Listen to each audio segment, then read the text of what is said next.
Erokamano nyakora mogi kumiera mogi TV chakro kinyi sebedo gi Cleophas Oluoch kasto bang'e bedo gi twak manyotimore nyoro e kind jatend migao mar weche mag teko Opiyo Wandayi kod Trevor Umbija e duol manyo timore nyoro ka wamedo fono ni gik ma timore mamulo piny Luo. Okinyi ni nyakora mogi chakre sani nyaka saa 7 twak mar mbakoromo iwacha wacha ochakore wan ka mondo wami mago matimore achiel kachiel kod bende mwaluoni ka bende wakelo jogo mane kod duoko moko kuom penjo minyalo bedo godo e chenro mopogore opogore.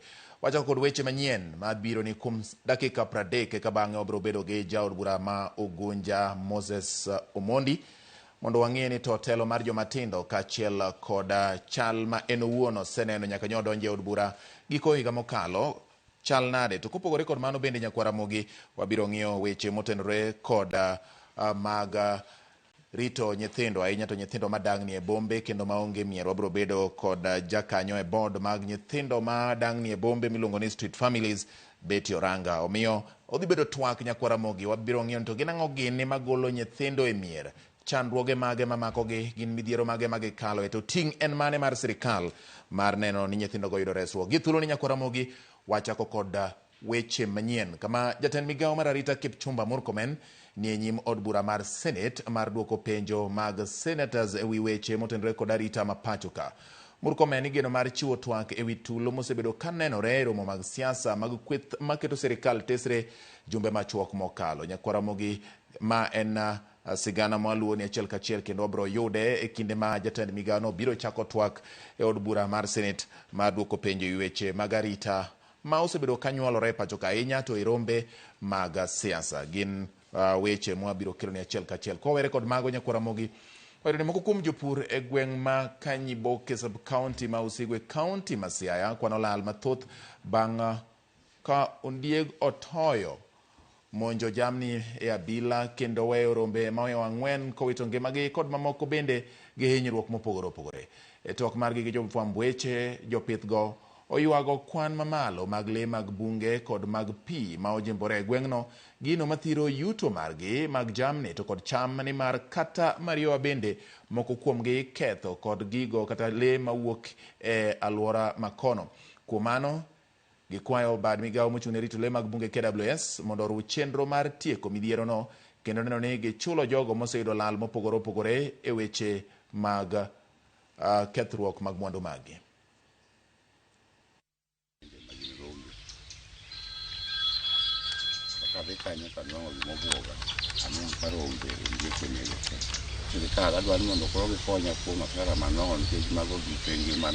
Amkabe nitie le nyocha e Kanyang' omako ng'ato e gweng'wa ka. Rao ok yien wabed kata gi rabuon kata galode mwanyalo pidhe dho nam.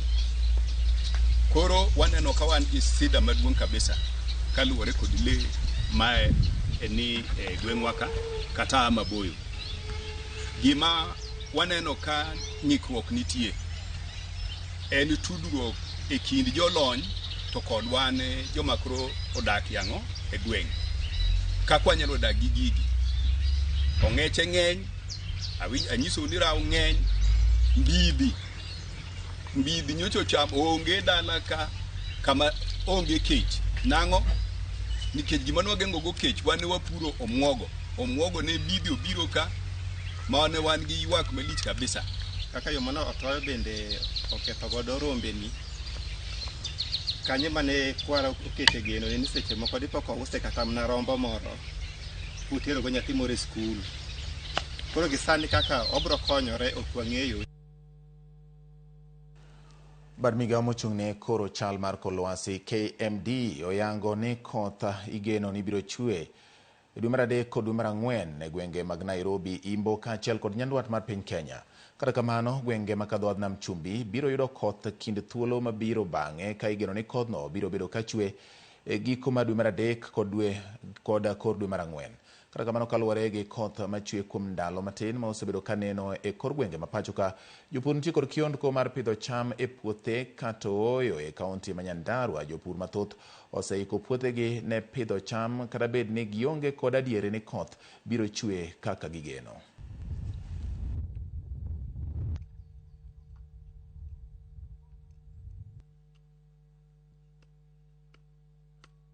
mvua tu hapa ni ile hii tu, hatujui kama ni ile ya msimu ile tunapandiaga, lakini hii imekuja tu ghafla. Although tulikuwa tumejipanga, mashamba tumetayarisha na mbegu iko. Sasa ndio sasa tunaanza kupanda viazi. Imenyesha lakini si siku mingi, tuna hope itaendelea. Kwa saa hii changamoto pengine ni mbegu, imekuwa bei kali. Mbegu ni bei kali. Hiyo fertilizer tuseme bibi serikali inasaidia, wako na ile subsidy, lakini kwa mbegu imekuwa bei kali sana. Mfuko mbili ya kilo mbili ya mahindi imeruka juzi, tunakuwa tunanunua 450 sana ni 600. Ni tukibishana na mvua niseme, kwa sababu hatujui kama itaendelea au haitaendelea. Sasa ukiashwa utakuwa tu umeashwa nyuma. Na ndio tunakibishana naye isikatike. Kwa hivyo ikinyesha ni kupanda tu. Hatukuwa tumejiandaa kwa sababu hatukuwa tunadhania ni hii mvua. Tulikuwa tunaona tu kama ni kamvua kadogo tu. Sasa tunaona imenyesha. Hizo siku imenyesha na ilikuwa kubwa. Ilikuwa inanyesha mpaka mchana. Tunaona kama itaendelea tu. Hatuoni kama imeisha.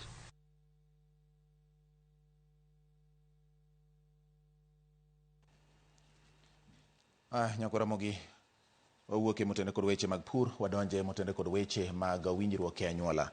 Chuo moko ariyo mawuok e gweng' ma Raete Teso ma milambo oringo ma olal bang' riwore kendo goyo yuorgi mag owegi hinyruok marach ma bende nochweyo kelo tho mare. Kaluwore kod jirande, giwacho ni miyo ma owito ngimaneno osebedo kod gwandruok gi dang'ni kinde ka kinde. Gwandruok ma bende nochuno ma chuo ariyogo odonje kendo goyo yuorgi An Akalimat majegni 45 ma ochwe ohinye marach bang'e to wito ngimane. Familia mar miyono koro kwayo sirikal mondo odonjre e wachno mar mako achijego, ka giwacho ni ka ok omagi to ginyalo kawo chik e lwetgi kendo donjore e wach mar tho makamano. Tano kufikia saa 8 saa 5 ndio huyu mama alikuwa anakaa na mama mko yake tu mzuri. Ile vile yule mama alitoka pale kuja hapa hivi, mama mko akatoa jiwe akamlinga huyu mama. Ndio naye akakota tio mawe akarudisha mama mkwe. Mwishowe mama akaenda kununua mboga ya kukula lunch. Ndio shemeji yake kuja akafuata huyu penye alienda kununua mboga. Kutoka huku wakakuja paka hapa nyumbani wakamaliza naye. So hii ni kama mazoea imekuwa kwa hii area. Anaomba serikali isikie kilio yetu. Ile kitu alisema mwisho akienda kukata roho. Alisema mama, sita survive tena. Hao watu wamenikanyaga paka wamenikanyaga maini. Sioni kama naweza survive. Kifika kwa hospitali tukapata msichana amekufa ama ameaga dunia. Hatukusema na yeye, hatukusema na chochote. Mama ndiye alitangulia huko akazungumza na yeye, mama maneno mawili matatu. Akasema, "Mama, mimi nimepigwa vibaya na kufa." Alafu dada yake mwingine na mwenzake wakamchukua yeye kwenda kumwagesha ama kumsafisha. Alafu kutoka huko akarudisha kwa kitanda, mama msichana amekufa. Kwa hii boma kuna mzee mwenye hii boma anaitwa Afrikanu Seronge, kuna mke wake wa huyo mzee anaishi hapa, wote wametoroka. Jopur e kaunti ma Kilifi opuonji kaka ginyalo dhi nyime kod pur e gwenge motuo kaka yo mar kedo kod lokruok mar chal kor lwasi. Jopurgo wacho ni yo no dhi konyogi ahinya to e seche ma oro nitie. Kata kamano, jolony ma ochiwo puonj okwayo sirikal mondo chiw puonj ne jopur te ma pacho ka e yor neno ni giyudo keyo moromo.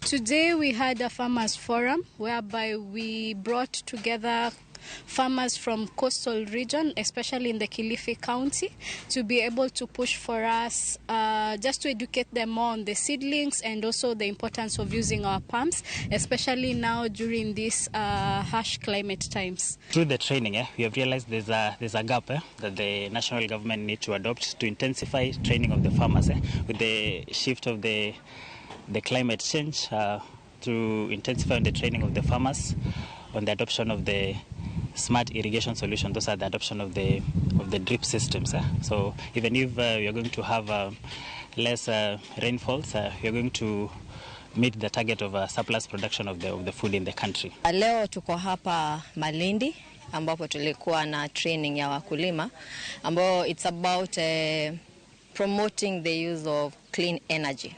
So tumefanya hii hafla tukishirikiana na kampuni inaitwa Sunculture ambayo huwa wanauza solar pumps ama units kadhaa za solar.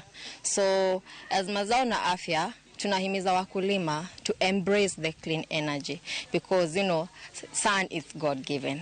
Kwa upande wa upimaji wa mchanga nilipata kuna uzuri vile kabla hujaanza kulima ama kama umeamua kulima mmea gani, ukipima mchanga ndio utakuwa una ule kujua kwamba mchanga wangu unastahili kuongezwa kama ni madini gani kulingana na ule mmea ambao utakuwa umepanga kulima.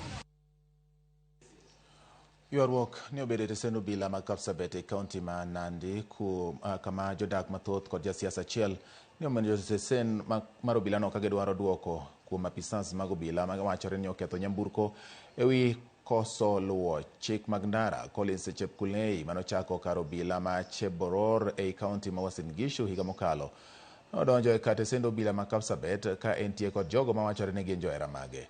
Ka oloso ete sendo obila ma Kapsabet Chepkulei okwedo tim mar obila ketho nyamburko mare ka en to luwo chike duto mag apaya ka okwayo apisas mag arita kwe mondo kik yie ti kodgi e yore mag siasa.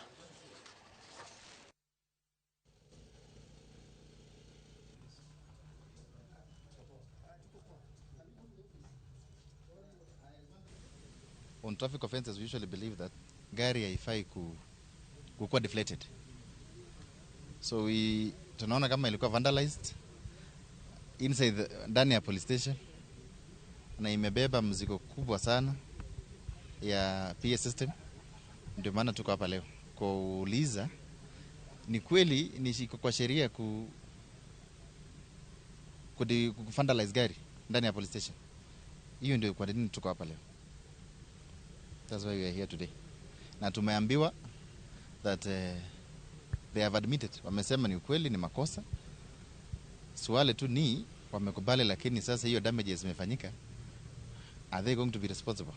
I was told by the officers who brought it that the vehicle did not was found on a public road without insurance, which is a necessity for any vehicle to be on the road, for the sake of the owner and the public. And if you can see where it was parked within our eyes reach every time, where in front of the report office, which is manned 24 hours. So anybody complaining or saying why was the vehicle was deflated, that is self-explanatory. Kama hakuna complaint, itaweza chunguzwa. Tuko na IPOA na tuko na DIG ya MIG. Aput mochung neno ni okete tim report mar NADCO obedo kod romo kod jodak e county ma Taita Taveta mar kawo pachgi. Jakom mar aput no Laktar Agnes Zani owacho ni jodak ma Taita Taveta dwaro mondo joma ne ohinyore e ng'anyo mag rowere ma pacho ka ochul gi sirikal, ka bende okwayo ni ochwal chal mar mondo mibadhi kaachiel kod rakruok gi weche machal kod mago tim kendo ng'awe rang'iny mamalo e pacho ka. Bende onyiso jodak makono ni chenro duto gibiro keto kare mar neno ni alwora mar kar rito le mar bunge bende oyudo ber.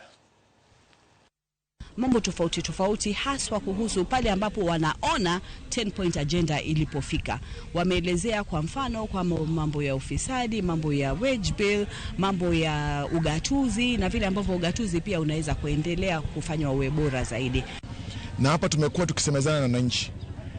Mambo ambayo yanadhihirika wazi ni kwamba wananchi wana uelewi mkubwa sana katika masuala haya ya 10-point agenda, masuala ya utawala ikiwemo kuweza kuboresha ugatuzi katika nchi ya Kenya, kuweza kupambana na kupigana na ufisadi, masuala ya kuweza kupunguza gharama ya deni la Kenya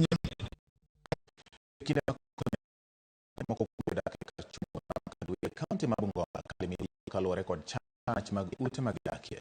Valet Nekesa mami nyithindo ang'wen e gwenge mag sikul e kar chung' od bura ma Kandui osebedo ka odak e ot machal mare rach bang' jaode lala apoya higni 5 mokalo e kinde manowuok ka odhi manyo omenda mar gero ot maber. Kaluwore gi midhierono, jodak ma Kandui gi ng'uon margi wuok oko kendo miyono ot maber mar konye kod nyithinde e kinde ma koth pod medo chwe. Valet en achiel kuom jodak 41 moyudo sir kokalo kuom chenro ma kamano. Huko juu vile walianza maneno, tulinunua shamba hatukuwa na namba, wakaanza kutufuruka wakatukawanyisha katikati, tukakuja huku chini. Sasa mzee vile aliona kani hivyo, mimi hapana, hii maisha sitaweza, yeye akaamua akatoka. Langu binafsi nasema kama mkaaji wa Sikulu Village, kama wakubwa wengine kama wangeika mfano wa Mwasame, tungekuwa mbali sana. Na vile Biblia inasema ya kwamba kuna wakati wa kila jambo, kuna wakati wa kulia na kuna wakati wa kucheka. Kwa hivyo hiyo miaka yote ambayo imepita Mama Violet akiwa kwa hii nyumba, nafikiria umekuwa wakati wake wa kulia. Lakini leo hii imekuwa kwa Kiingereza, Mngereza, at time was to come and time is now, whereby Mungu amekumbuka Mama Violet. Huyu mama si ati hana mzee, ako na mzee, lakini katika ile hali ya kutafuta, mzee alienda kutafuta na ni kama kufikia sasa kwa muda wa miaka 5 bado hajapata. Kwa hiyo mzee hajaweza kurudi nyumbani.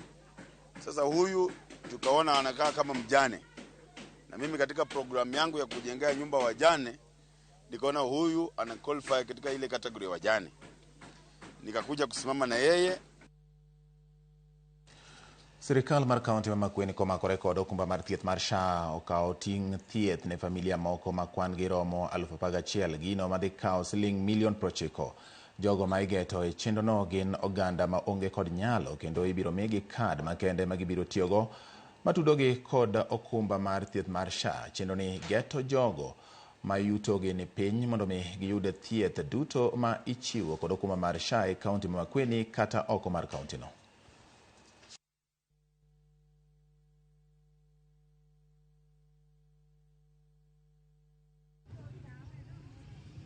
The budgets that we have, we expect to cover about 11,000 households out of the 250 households. But we are put within our budgets going forward in the next financial year to have that number to 18,000 households and see how we continue to grow that number progressively, even as we see how we capacity build and empower the households so that we can also win out some of the households from the program. The residents of Makueni have not been subjected to means testing, and that is the exercise we are currently doing. So instead of us waiting until we carry out a means testing for everybody, we allocated a budget that we can begin with, and that is the 90 million that we have started. So in the process, the exercise that is currently ongoing that has started today will be able to carry out that program of ensuring everybody has been checked so that we are able to know how many dependents we have in Makueni. Jatend migao mar teko Opiyo Wandayi owacho ni twak e kind duond bura mar ODM kod UDA pok ochakore kaka ifuong'o gi kweth moko. Wandayi wacho ni okenge maler iluwo mar neno ni twagno otimore maonge gima okethore. Mana achiel kuomgi twagoye kod gimomiyo to chama madhi negotiate in ODM ok individuals. Individuals go to term as a way of expressing their opinions and views and beliefs. So chama will take a position in the process of negotiations. Okay? Onge kama ODM osegoye to term, sewinjo. Kata one term. Sewinjo ka ODM ogo kama. Podi. Moseneno kamugoye mbaka muwacho. To individuals mani ODM ka an. So there's no doubt. I say very clearly. It's an as a leader and good duty and responsibility to me jogo mabende lower direction. An ka go kwane kanya ka kinde ba se boda kanya kama rom. Sasa menda se beti. Ka go kwane nke system analysis. okane ka interest ma jaluo nyalo bedo taken care of in any other place apart from kama President William. Nakoromogi jatend migawo mar omenda mapacho ka John Mbadi osiro chenro mag yango agulu mar omenda ma jiwo dongruok mag tudruok pacho ka miluongo ni Infrastructure Fund kowacho ni omenda no biro jiwo dongruok e pacho ka. Bende omedo ni chenro mar piny Kenya dwaro kata sirikal uso pok mare kambi mar tudruok mar Safaricom nitie kare kendo biro jiwo dongruok mar agulu mag omenda pacho ka.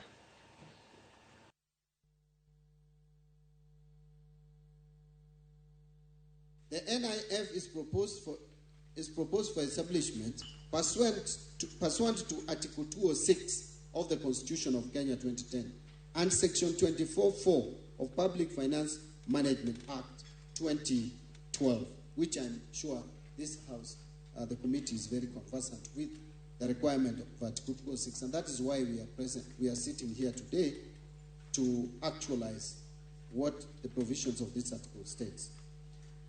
2, the purpose of the fund. The purpose of the fund is to A, raise capital for the development and management of infrastructure projects by crowding in private sector investments. B, to undertake strategic investments in key economic sectors, including transport, energy, and water. C, to support dualling of highways, expansion of railways, modernization of seaports and airports, renewable energy projects, power generation, mega dams for irrigation and food security. The fund shall be managed by a board of directors comprising of a chairperson who is an independent director, cabinet secretary for the National Treasury or his representative or her representatives designated in writing, 4 other independent directors, 2 persons who have proven experience in senior leadership roles in development banking, and a CEO who shall be an ex-officio member of the board. The independent directors above shall be recruited competitively in accordance with Section 13 of the Government-Owned Enterprises Act of 2025. Thank the House, the National Assembly, for passing this Parliament, which has now made it easy for us to anchor other progressive legislation like this on that mother legislation on government-owned enterprises. An independent director shall serve for a term of 3 years, renewable only once. The fund shall develop sufficient capacity to undertake the structuring and implementation processes, including overseeing the conduct of feasibility studies, preparing the project investment plans, and negotiating investment agreements for the project. So this fund will have a lot of responsibility, including from screening the projects for bankability, to feasibility studies, to preparing investment plans, and even seeing through the execution. And so this is a fund that must be staffed with people of diverse professional experience and background. We are actually racing against time because we seriously want this fund to operate. Already you are aware, Mr. Chairman, that you are facilitating the device chair in Safaricom, and we are also privatizing KPC, and the closing date is today. And I will tell you that it's 15 minutes, the closing time, and the time I checked, it was looking very good. Actually, we are going to get over 100% subscription. So, once we raise 106 billion from the privatization of KPC, and then hopefully in a few days' time, we will also have over almost 244 billion shillings from diversity of Safaricom. That will be about 350 billion shillings. This money we want to go into this fund and delivering on bankable and commercially viable projects to support the economy of this country to take off to the next level. So I want to make it very clear. This money, the seed money is raised into this fund. This fund is going to invest. In fact, this is not a fund to expend or to spend. This is not a fund that is going to finance projects. This is an investment vehicle. Only commercially viable projects, only bankable projects will be financed with this fund. This fund will invest in projects, and it will include from project screening, project planning, project preparation, feasibility study to determine whether the project is bankable or not. And then go ahead to raise funds. A lot of this fund, in fact, a very small portion of the project financing will be done through this fund. There will be this fund through the professional analysis will determine how much of the project will come from equity capital and how much will come from debt capital. And from the equity capital, the National Infrastructure Fund can put a percentage of it. The rest will come from other investors, from other institutional investors, private investors. That is why we use the word crowding in the private sector. The aim here is this fund to de-risk projects and crowd in private sector into the infrastructure project.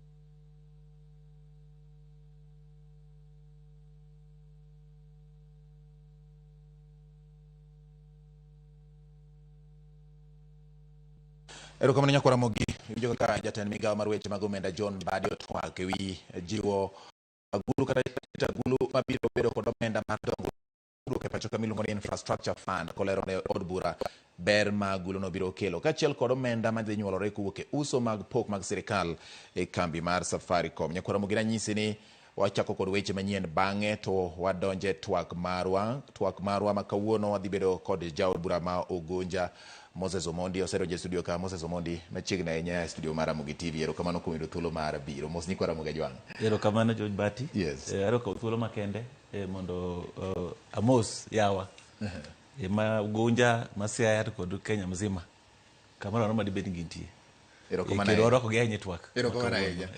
Bang' dakika machuok kende waduogo kama wachak twak ng'iswa ni to nyaka nyie donje bunge giko higa mokalo nikech tim yiero madundo tarik 27 dwe mar 11 to mana matin to kuchamo muma to bungo dhi e yweyo kanyo duogo kendo e dwe mar 2 ka kendo ageno ni nitiere weche moko achiel ariyo moseneno kaka ringo ma unu bende digombo mondo yuk godo gi ng'wech uterne oganda mano yiero ka bende jotelo ma odonje bunge machiegni jotelo ma pod tindo ginang'o gine manyaka joma tindo puonjre kinde ma samoro gidwaro telo kaachiel kod weche mag neno ni kwe obetie.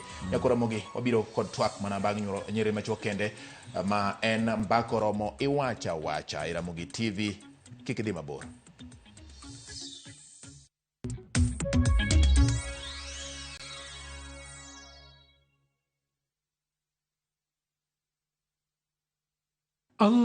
اللهم إنك عفو تحب العفو فاعف عني. Ewe Mola, wewe ndiye mwingi wa kusamehe na unapenda kusamehe. Naomba msamaha wako. Dial *860*286# to get Dua ya Ramadhan as your skiza tune.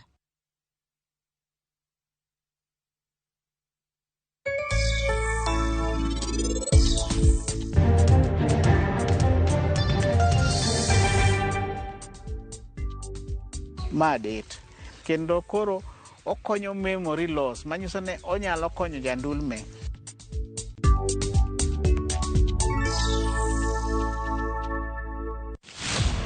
E chuny weche duto rawere nigi duola paro kaachiel kod chia. Wajo Kenya wate but wan gi cultural background gi kuma wae gi homes wa. Ma e thor wach tich abich ka tich abich wayawo pap ne rawere mar winjo duondgi, mar winjo pachgi, gigo magido chunygi to kod lek magin godo. So vijendo wuon gine ma oningo gichak gimobilize themselves, gisupport each other, one another mondo koro giyud kaka koro gin wa negotiate mbele kacha. E weche mag somo, ngimagi, tije to kata mago mag ringre gichomo kanye. Sani koro nyaka jogo lok pachgi mondo ging'e ni wadwa tiyo ne jopiny. Kochakore saa 4 okinyi nyaka saa 7.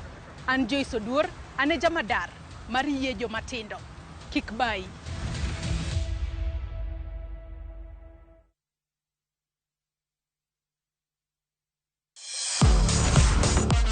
Ne thuolo mar yudo weche tuke duto nyaka mopondo. Mbaka makende mag jotugo kendo mag jomolony weche tuke. Can you believe it? Magite yudore chenro mar pau tuke. The 4.84 kilometers. Nonro matut kod gigo matimre manyien mag tuke duto mawuok e piny mangima. Tudri kodwa ngeso ka ngeso Ramogi TV kochakore saa 8 odiechieng' ka wami gik motimore paw tuke.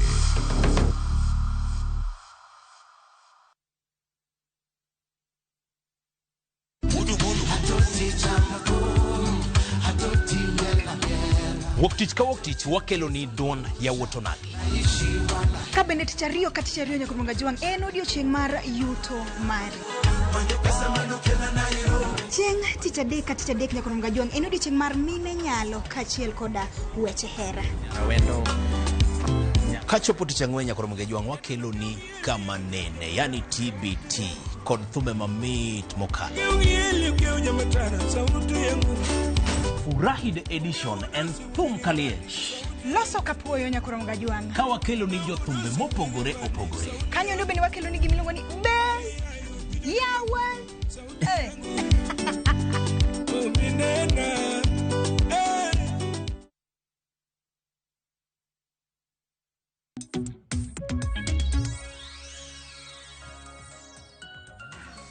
Kaka nasingo ni nyako Ramogi isewinjo duond mjumbe ma Ogunja bang' yiero manotim dwe mar 11 higa mokalo tarik 27. Wan ka koda jaod bura ma Ogunja ni mondo wago kode mbaka osemoso nyiko Ramogi Jwang kendo kwayo no hayo maber mar twak ka wachako twak chakre sani nyaka rom saa 5 gi dakika 30 mar odiechieng' ronyango ma kawuono.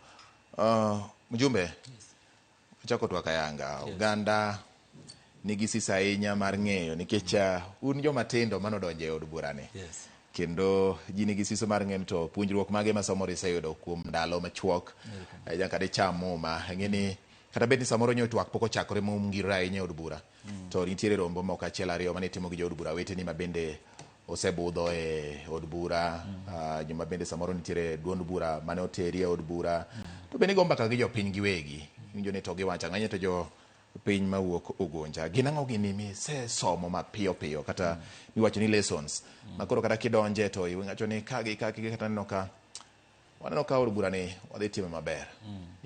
Erokamano Bati. Mokwongo adwa kawo thuolo kendo makende mondo adwok ni erokamano kuom rwaka mondo watwag e chenro mar mbaka romo. Yes. Nwachendo odiechieng' mara mokwongo actually mama biro mara mokwongo Ramogi TV. Ramogi TV yes. Tagina bo biro koro mang'eny ahinya. Erokamano kuom thuolo no.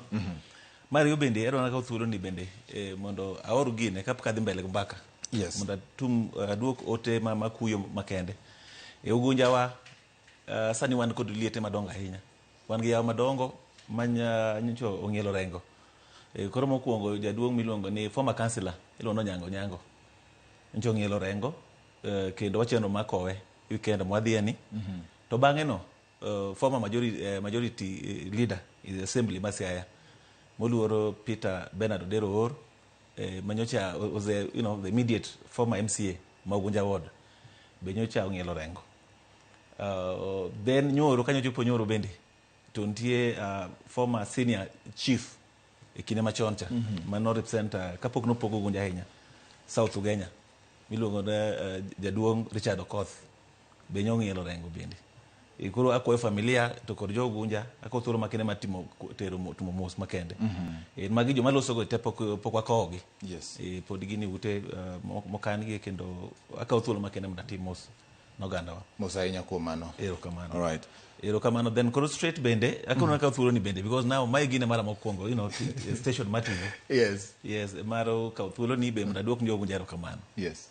Kuom sir mancha gi sira mondo abed jumbe mar ariyo ma Ogunja. Kendo mano momiyo abiro kaka wuono mondo atwag kodgi mondo opor wach kaluwore kod gigo madwagomb timo kata mosebedo kwa timo kaka jo Ogunja. Right. To ipenja ni nyocha bang' yiero nyocha oyierwa kanyo higa mokalo ne otumba elections kwanda uchiel Kenya mzima. Koro Ogunja ne achiel kuomgi. To bende bang' mano Bati ne obedo bunge kanyo wabedo sworn in na tarik 2 December mokalo kucho. To it was on a Tuesday. To kati bang' Tuesday no to kucho on a Thursday the same week to wan wachako recess. Maber recess ni ncho wari sium mana dweni tarik 10. Koro mang'eny ahinya to pok wasebedo kanyo barely just a month.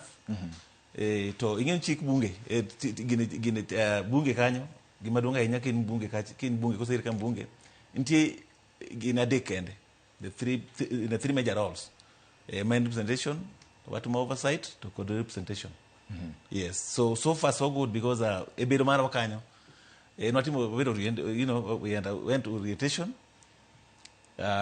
bwang'e achiel ariyo e bunge kanyo ing'enya kinge kaka midwa tiye environment generally kaka orchalo yes so gisani hapa nwang'e konde mege bunge kaka jogo mancho yiere to bende wase attend sessions mege bunge ka we debate on important issues ma affect oganda mar gine oganda marwa ma bende manyalo para ahinya mancho bedo kodo en mar issue do with gine health bill mancho debate motegna ahinya kodo romo lokruok moko achiel ariyo umed betie yes to nitie a number of them mabiro almost on daily basis someone sitting so koro maduong' ema dwaro en mondo japiny onwang' konyruok kaluwore gi weche chieth weche maybe ohala weche pur gik machalo kamago so sama gibiro no to we confront them to waketo input kaka jogo ma jopiny oyiero nwach wan manyalo bedo kacha yes to wagine mana agenda margi kod paro madibed nyalo konyo ganda kamano bati okay mjumbe ka wang'iyo wach mar chung' ni oganda e od bura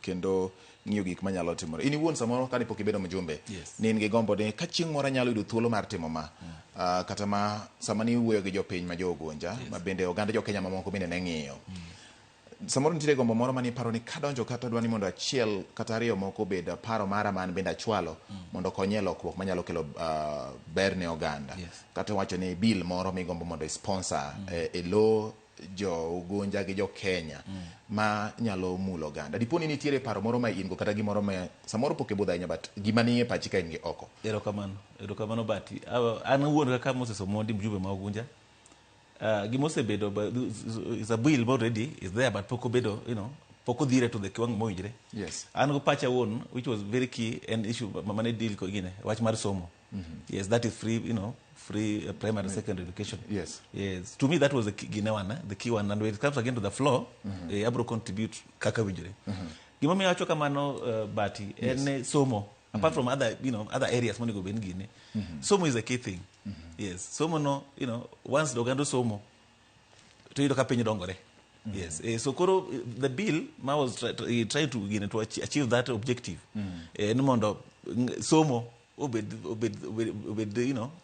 nono yes a primary or secondary yes no kata gisani omi a lot of problems yido ka seche moko nitie location mimi waka kama bursaries tigeno korom it's just to supplement yes to adira makende oganda wachandore oganda wa generally wach ma somo ni janyuol nyalo temo mondo because gombo ma janyuol mora mora if you ask me en nyathine onwang' somo nyaka kama dogikie yes tinwang'o because of nwengo machuok mapotni idwa koro gombo no simo ok chop kare yes so koro mondo jopiny obed marom mondo wabed kod a fair playing field in terms of nwang'o rieko yes en kaka piny kwanyalo hakikisha ni somo ni obed nono up to secondary level so that janyuol koro kata ka bro bete to bedo prepare psychologically nyathina bro somo up to this level koro aikora and koro gine koro okalo that level ka koro the colleges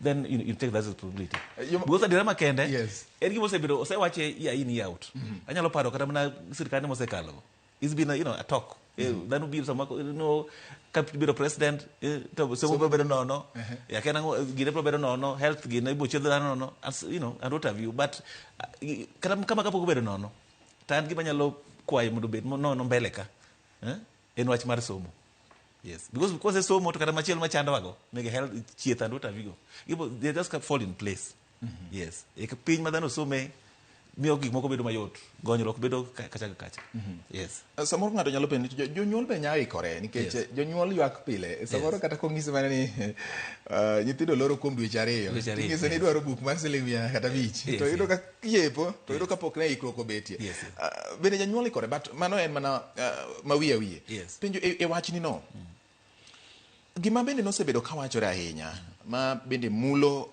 koma koribetie En sama somo idhiro mondo bed nono, tiwacho ni ka omenda mag basari ma ichiwo through CDF mondo teri agulu mar somo. Isiro mako so ineno ni basari cha obeda beda to weche mag somo bende sirikal ong'eyo kaka rieyo agulu margi mopogore, fund margi mopogore mondo keti weche mag somo. Awinji, and my business kipenja.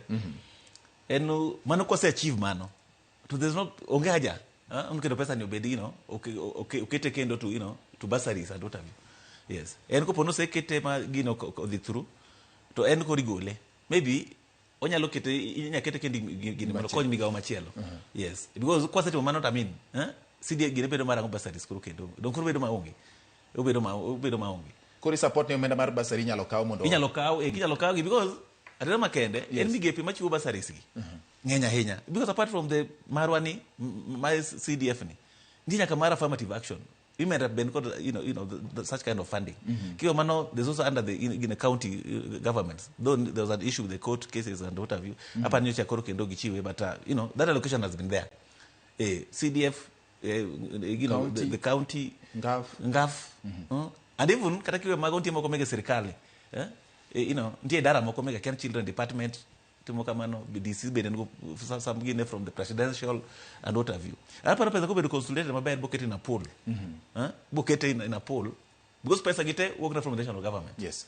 Odonji but by the end of the day give pesa mo from some pool. E koro nyalo locate gi kamera chiel. Yeah. I think nyalo konyo. Yes. To koro ponyo nite wagi from gino nyaka secondary. Yes. Maybe from there then maybe again when you be debate tomorrow. To now at this other level, I mean, we can when you get to piloting mo ko nganto kama no timore. To koro kiwango mar the college ni is it now gine eni manya koro nyalo repare nyalo gine nyalo jolo gine to with the time bende it can be reviewed. Yes. But the basic gine gi somo mokwongo ni up to gine no should be onego bed mathuolo. Yes. Okay. Yes. King'iyo the sani. Basic education, yes. Okay. King'iyo sani. Ang'o ma duong' ahinya ma owinjo bed ni time sekta mar somo nikech somo kaluwore kod twak mari chunyi nitiere ahinya. Yes. King'iyo kata mana yore mag somo masani, weche mag CBE, in kaka mjumbe ma Ugunja, ng'o ma diher mondo timie nikech ywak nitie samoro ni jopuonj onge moromo, samoro jopuonje skunde moko kaka manie grade mapiny. Mabena paro ni thoth gi nitiere kor gwenge. Ing'ene kaka kuom ranyisi kamirito mo Ugunja. En constituency manie kor gweng, ok en e chuny town. Gin constituencies ma sani kor kimiyo tiendgi mondo dongre maber. To iro ka nitiere ywak ni moko kuom sikunde ma yudore kor gwenge kuchande. Nyithindo ok odhiye mang'eny, samoro gin nyithindo 4, 5, 6 ma skunde madongo tama nigi nying madongo ma nyithindo dhi aborore nikech kaluwore kod kako pog kunde mag somo. In iwuon ni ang'o mowinjo bed ne timo ne sikunde machal kod magi in terms of infrastructure, in terms of ng'iyo kaka distribution mag resources nyalo bet. But gima nyalo wacho iwach mar somo masani mokel manyien, that is CBE. I mean competence based education. And I think any man obiro even as a country kirangomos you are not prepared ahinya. And that's why kata na in ama an kata na winje wano wegi kasa moko janyuol wuon kata ko pod nyathi obiro ne kod gine to we are just blank. But on the other side en gima ber ahinya because it's based on practicality. Nyalo mar nyathi. Practicality ngenye. That's the beauty of it. En kala indi ka pacho sen wang nini nyalo to mana arts gi itmo sciences gima chalo kamago opogo the stem thing koro gen kanyo to ber no ber ahinya they got it right but aparo gine was not maber public participation so that one is the nitty-gritties and to I mean what as a parent input mari bro bedo mane nyathi bedo nade then another bit mabitemo kelo en much more the preparedness in terms of the manpower jopuonj. Yes. Jopuonj erasa gilony margi to so rashta to an extent video kasa ni koro eka jopuonj ni koro temo catch up with the system. Koro kanyo be that challenge and we encourage the government serikal mondo ensure ni gin they equipped jopuonj to able to mondo ntiwa gi kik ben mokwongo gi bro bedo half baked. No puro we are like gine dhano kidwa to gine ma dhano nikore kidwa no jogo tema no jogo chako go experiment ni bandi go jogi gine go then okabi konyo the first the face mokwongo or the loss mokwongo erano sirkal onego ket maino mare wach matieko jopuonj apart from tiego gi to and even the numbers because seche molose ni even the teacher student ratio is one thing.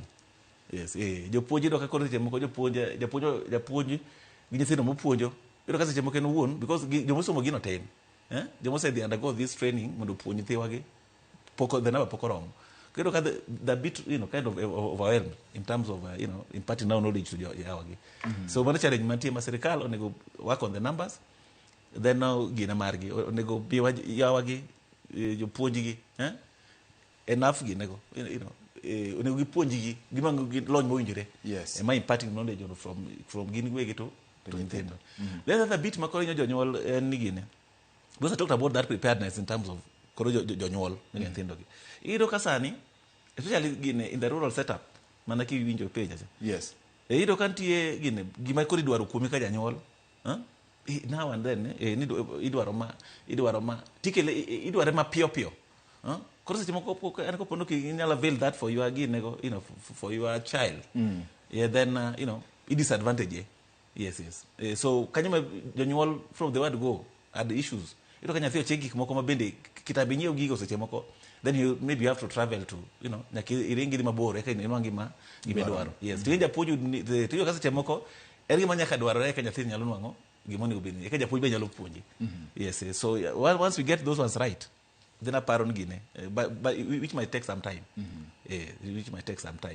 but it was a good idea nwacho it's based on practicality kanya maherego nyathi be somo gine okena ni dhiro jin dhano dhi nyathi somo gima nyalo konye future then obedo focused inato kama mara mpira ni tapro dhi kode nyaka gine kucha so I think gine will be eventually gine obedo maber okay yes the impact and okay ero kamano ikinde ni ma piny chalo kaka chalo ni mjumbe ango ne jogunja kuom ranyisi jogunja ogena ango nikech aparo ni kopogore kod joma no yiere go machiegni in mokwongo ni sebedo e tie mjumbe mokwongo ma ogunja kaka jakanyo CDF kendo ni puonjori mathoth ahinya kaluwore kod gik ma ne timore e agulu no koro ok en agulu manyien kuomi en agulu manisenen ang'o gini mwinjo bed ni oganda jogunja ng'iyo mokwongo magigeno godo kuomi nyowatero wuodwa ma pod tine ang'o gini ma winjo bed ni gigeno erokamano bati aparo jogunja ginyo maber ahinya jogunja setiyo kanyo asebedo manager mar constituency ma Gunja no kuom kanyo chapo bedo mjumbe higni 12 mana gwiye kacha bedo achiel kuom jogo matayo chenro bwo moloro James Opio Andai masani ni waziri mochung'ne weche stima kod modhi e Kenya mzima so asebedo gi jogunja ang'eyo jogunja joma beyo kendo jogunja ong'eyo gima dwaro to gima japiny dwaro en mana dongruok mosebedo kwa dhiro chien kucho japiny jogunja gi joma gina ahinya to gero macho ma dongruok an ka mjumbe kata kancha wuotho ka kwayo gi ombulu so mai gine mara gine mara gima nachiko gi en ka giunga lwedo bedo mjumbe mane gitimo mancha gitimo kamano bedo mjumbe mara riyo en focus mara bro bedo e weche mege maendeleo kaluwore kod weche mege somo weche mege barabara bendi cha achiel ariyo adek moko kanyo weche mege dho moko to ndima koro onge gine onge wadoketa but I will mention that because I'll give them approach you can CDF gisani deal kod weche ariyo kende that is education and security yes the other functions were devolved agriculture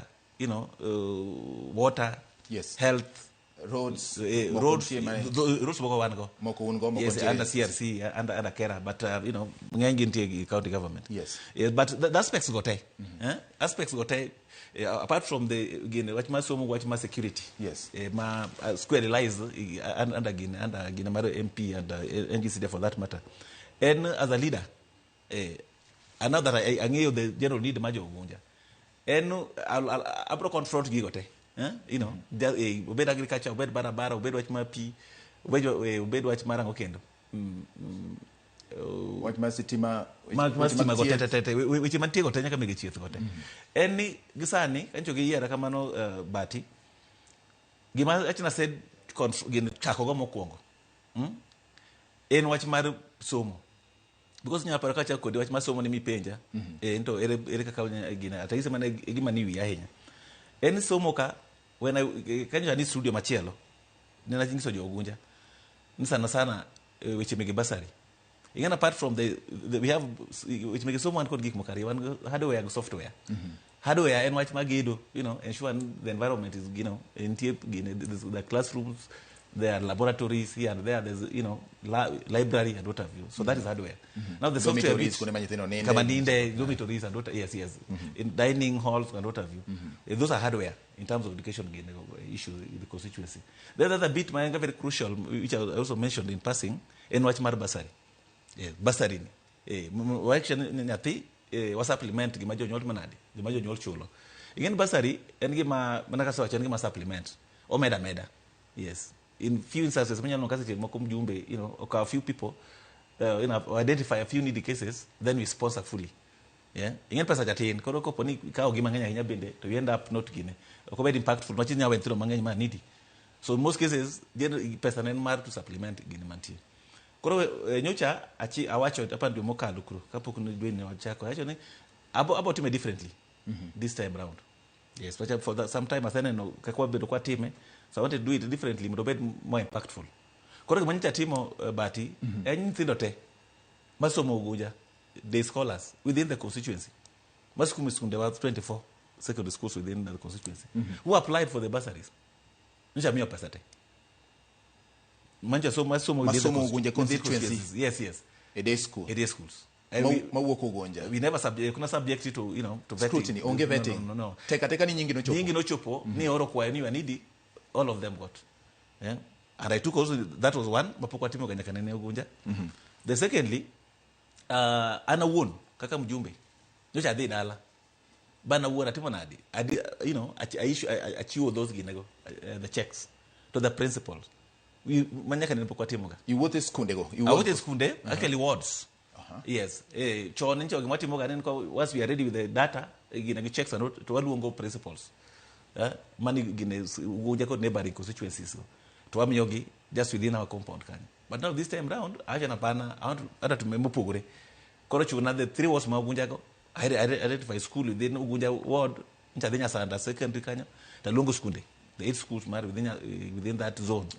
Within the ward.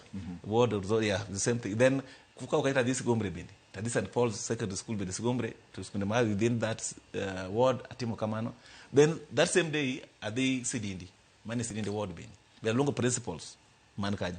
Bela manadi. Kora achiwo person. So man ncha team machiegni kama. Koro nyoro bende kanyo chopo nyoro not nyoro but on Monday.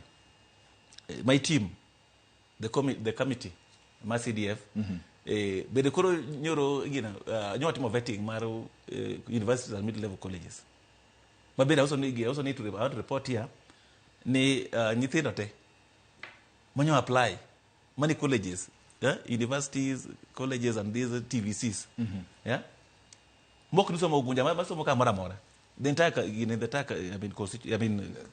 Kenya mzima tek mana ni en nyathi ma Ogunja ma Ogunja manyo to applications go on Monday ncho amiyo gi pesa gite hapa ni information bende should go to the public nwacha wadhi chuo checks go ginego it's an in the process Monday go gi but nyithindo te bancho ginego they should be rest assured no by next week check gigo and pesa gigo we shall disperse them to various institutions kwa magisomi.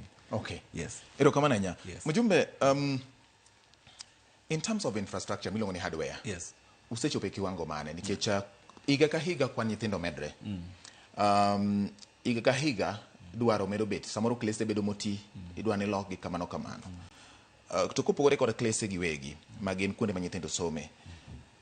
Dwaro be nitiere ne unjo bedne kata bedne chenro mag kunyo pi kata dongruok mag pi nitie bo sirikal mar county government. Yes. To kaka jaod bura samoro nyalo gombo ne sama skul oger ma nyithindo nitie ngima mag nyithindo gin nyithindo manie constituency mari kaka jatelo magi ichune joma tindo gi nyaka joma dongo chenro mag samoro support infrastructure mag school kokalo kuom pige gik machalo kamago sitima gi ni skunde magi be gin gik ma imiyo priority e weche mag somo ka mondo nyithindo kik bed ni samoro odhi e school onge pi odhi oko mo pi mabor odhi e kulo koduogo en samo kethre nyathi kaka nyalo somo onge kendo performance dok piny. Yes.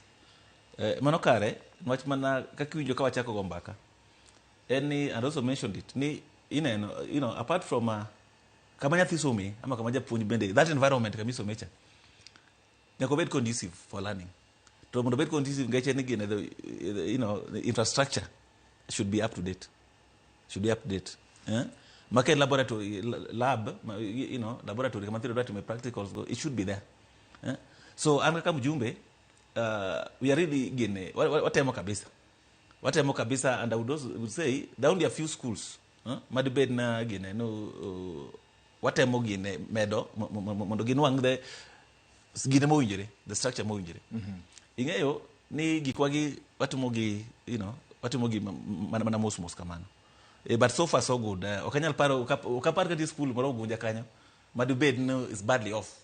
But almost each and every year we try to after doing our own survey doing school makama nyalo bedo ni grade machalo kama. Because throughout the financial years gote at least there's an activity in a school or the other. Watemo keto classrooms, watemo keto admin blocks, watemo keto laboratories, watemo keto twin labs for boarders go and do. Yes. So as kakaja ogunja, and they would even onge school madwach is badly off. But, so we are there. We are in control. To ensure, yes, and I made a teaching. Karasa malo seni until give say a mark. A number of schools. And I go it might take much of our time. Yeah. It is a school they get them bele. Make classrooms, make laboratories, make dormitories. Quite a number of them, madembele. To be samado seni bende pesa benyo seno krokendo. Make projects mabe no say factor for the current financial year. Pardon? Again, projects machalo kamage mano. Koro kaka samalo seni. Yes. The other week nyo atieko admin block a school milongun Simero school ni NCD in the ward. Yes, kibi kilonjo guja before you kick up your rangala. There's a primary and a secondary school. So primary school ni nyocha omi admin block because you puncha nika moroma moderema magata preparation for lessons ko bedo matek. Kono cha miyo gi a modern staff room. Yes. Kama koro nyalo prepare kapo gi class. So jamalo said be the same in the ward. Mana mwa take magero chimege somogi. This school do belong on Holy Trinity Maingo. Manu hui actually border maro accord now Western. Banyocha bende wa miyo gine wa on pesa. We are putting up a modern twin lab. Yes, more than in the apart banga a month or two. What did you take? Kwa disi gombre kanyo this kundwa manene ochak mani gine maro iraid maro molori James Opio Wandai. Bilo Dr. Ida Odiga girls en kamilo na sango kucho. Samaro seni tije mangi kuro ngenya hinya. Sanwa temo laboratory kuro. Utoma denga classrooms. Yes, en project ma the bell. Samaro seni bende in most of our schools almost 50% of the schools. The fencing is an issue. Both primary and secondary schools. Yes, it is an issue. Most of them are porous. Koronyocha we have to do them not once but at least in bits. But we started from somewhere. Yes. Samalo seni kidi school milongo no mina primary. En school manyaka nini. Tanyi sibati en school ma kancha poko chako project en kama kichopo tinyalo wuka inyalo donja kod kamera mora. Yes. And en kama inyalo so porous. Inyalo do so yoriti dia dia. Gimachalo kamano. So en kimo kama watema hinya. Yes, mondo school wagi obeto the standard in terms of infrastructure. Okay. So there are quite a number. We have allocated good monies. Yes. Then apart from Magi Bende, we also ensure we try as much as possible also to have most of these schools on buses. Tingana bus ni okay na ma cho na school and go bus just for school and school magine. Malich. Pride moro migine. But bus ni to me Basni, apart from his only school flight in Cod Bus, Rangala girls in Cod Bus. Any our Guinea and Pacho one, and some school on your bus. To me, I school teach my own, the students and even the teachers. Can't take these education trips. Yes, to Korogino Kayotingi than hiring a bus, from elsewhere, take out Titero for the trips make so mugi. And then, to apart from the community, Benin and Belconyre. ka bas ben machiegni to be kan need maybe jogweng dwaro tiyo kodo to be ginyalo hire it at a fair rate ineno so buses bonyon school mabende Ugunja an gadiera ichana di nyocha bakata poka dhikinegi apango mar dhi gene hand give officially now the buses go nyanyeo each and every ward nyanyeo bus koro sidindi nyanyeo no Mudhiero ncho miyo Mudhiero bus Mudhiero secondary school kibiro Ugunja ward ncho miyo Ngunya secondary school bus to kidhi Sigomre ncho miyo Tingari bende bus manyocha ka desa malose ni bende skundwa mwagena ahinya bilongo ni St Francis Angara Girls High School bende bencho miyo bus eto koro miyo bus maduong ahinya ngende population mar Angala Girls duong yes to gisebedo na buses ariyo I think machon ahinya mane machon ka mane chalo mkatika then kod moro ma Suzo moro kanyo koro nyocha gisebedo ka approach the office mondo atemi mondo abitum na because of the population ito kasa chemoko bati in a class Rangala Girls kanyo ito matimo kana geography for example there are over 2 buses kitwa trips no kana 4 buses mana jo matimo nadi jo matimo unit achiel yes koro they approached us and we are in agreement nje wasenya katimo tendering mine very soon wadhi medo Rangala Girls a 67 seater a bus mondo konywa okongi wach mar gine mege somo kamano mjumbe ni wacho ni CDF kantiere weche ariyo madongo achiel en wach mar somo mabende wasewuoyo ahinya mar ariyo en weche mag arita kata security thuolo ma apani juma achiel mokalo report nyicha wayudo ka ni nitiere achiel kuom jorito manyicha nonego Ugunja achiel kuom jogo marito dukni miuse mwandu gik machalo kama koyo ohala mag M-Pesa gini gik machalo kamano to e boma madongore kata gweng madwa dongore weche mag arita winjo bende en achiel kuom gik mimiyo pek ahinya ok ang'eyo ni in iwuon in gi chendo mane ne jogo weche mag security erokamano mana kigine kaka awacho kata security kanyo be nitie 2 aspects yes nitie mondo hakikisha ni amo chung security right from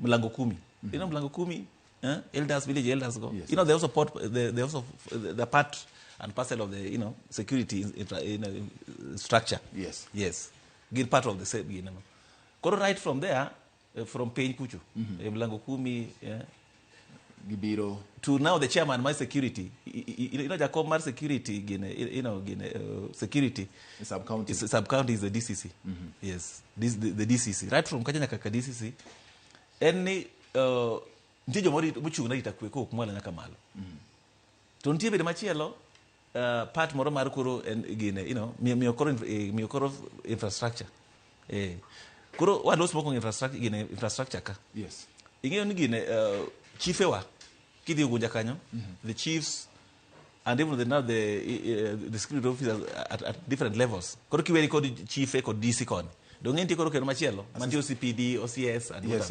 yes stations now police koro the other wing there's police then there's also these other administration code but all the same gini gimora achiel issue in charge of security ma the sub county in terms of mioji awagi kama winjire kodgi to aparo kaka Ugunja wasetimo maber kibiro Ugunja sani wadong out of the 22 sub locations chief mwan kodo as chiefs mwan kodo kanyo though the numbers will increase ingesa not able to subdivision there's a boundaries what am odonyo moko sani there's a petition and what am watch madonyo ginego some of these sublocations no ngemo ko ida kasa ni donga hinya mohingo assistant chief koro dwaro some of these sublocations medo gi to medo the numbers so samalo said apart total number man code on record in 22 sublocations to out of this one bati chief ewa assistant chiefs go segero no the offices modern offices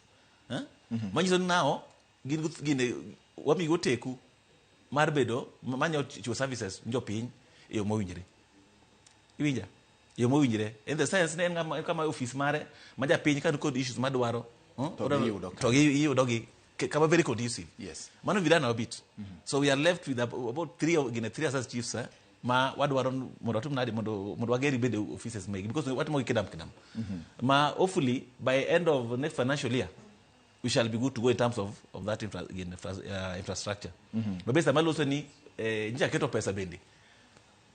Asa chief office ma Tingare East. Wadu warono otumnadi. Obedo nang office manyasani. Then wadina donko dario korokende. Koroko wadu wanma kwa setimo. To now the chief wagi, they would have no reason. But you know, they're paying, I'm not able to offer services they're paying, and watch kama bedi yungi. Because initially, chief wagi ne could even operate from their homes.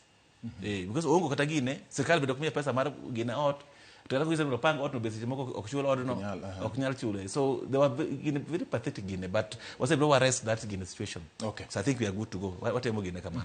So gima bedi mabedunga hinya, mado na machi, mano we are good to go. In terms of karana police stations gi. What more the much we can to ensure one police be kama gidake gin kod kuna magi beti kuna magi carry out the operations go. To koro kama challenge beti ka an issue mar now the police and coordination. Mondo wakshan timbe njore gi wadwoko piny. Nyocho ngenya henya chien kucho. Badacha bedo piny kod DC to kod OCS and OCPDs OCPD kod OCS within the sub county. Buno bedo page watch we need to be on top of games on top of this so that we don't have frequent gine mara doko kwale kona ni mara doko bedo gine so that gine to reduce matin kora. But unfortunately I think 2 weeks ago yes give me watch on yes I have to be very specific because niti jarit marito eduka moro bunja kanyo mana boot stage madi busia kanyo jo ni madil kod gine ito ngana ngogi jo pikipiki mauso gi spares. Yeah, no spares. Oh, jo machiwo hola mag pikipiki. Jo machiwo hola mag pikipiki. Yes. Ilo no wetu, I think wetu. Koro jarit makanyo no, no bedo at gine bonegi. Koro bati onegi jarit ni to kanyo chopo kapok nya okidala. Nja dala. Kanya puka okidala to anongo mana sim from from a constituent. Mheshimiwa ngen pikipiki manokwalka ariyo kuomgi onwangi bungu. Just gine along Ugunja Ambira Ukwala Road, barely 2 kilometers. Less than 2 kilometers from the main junction. Kiwok junction ma Ugunja Kanyono. Kirie Kayombi. Ina no got ki got Kanyono. Ki kala slaughter. There's a slaughterhouse on the left. Malo Kanyotu no miyomora adi moto. Tonoga pika chungu. Brand new ones gine Kanyo. Part of gine kama no kwalka. Onwangario bungu.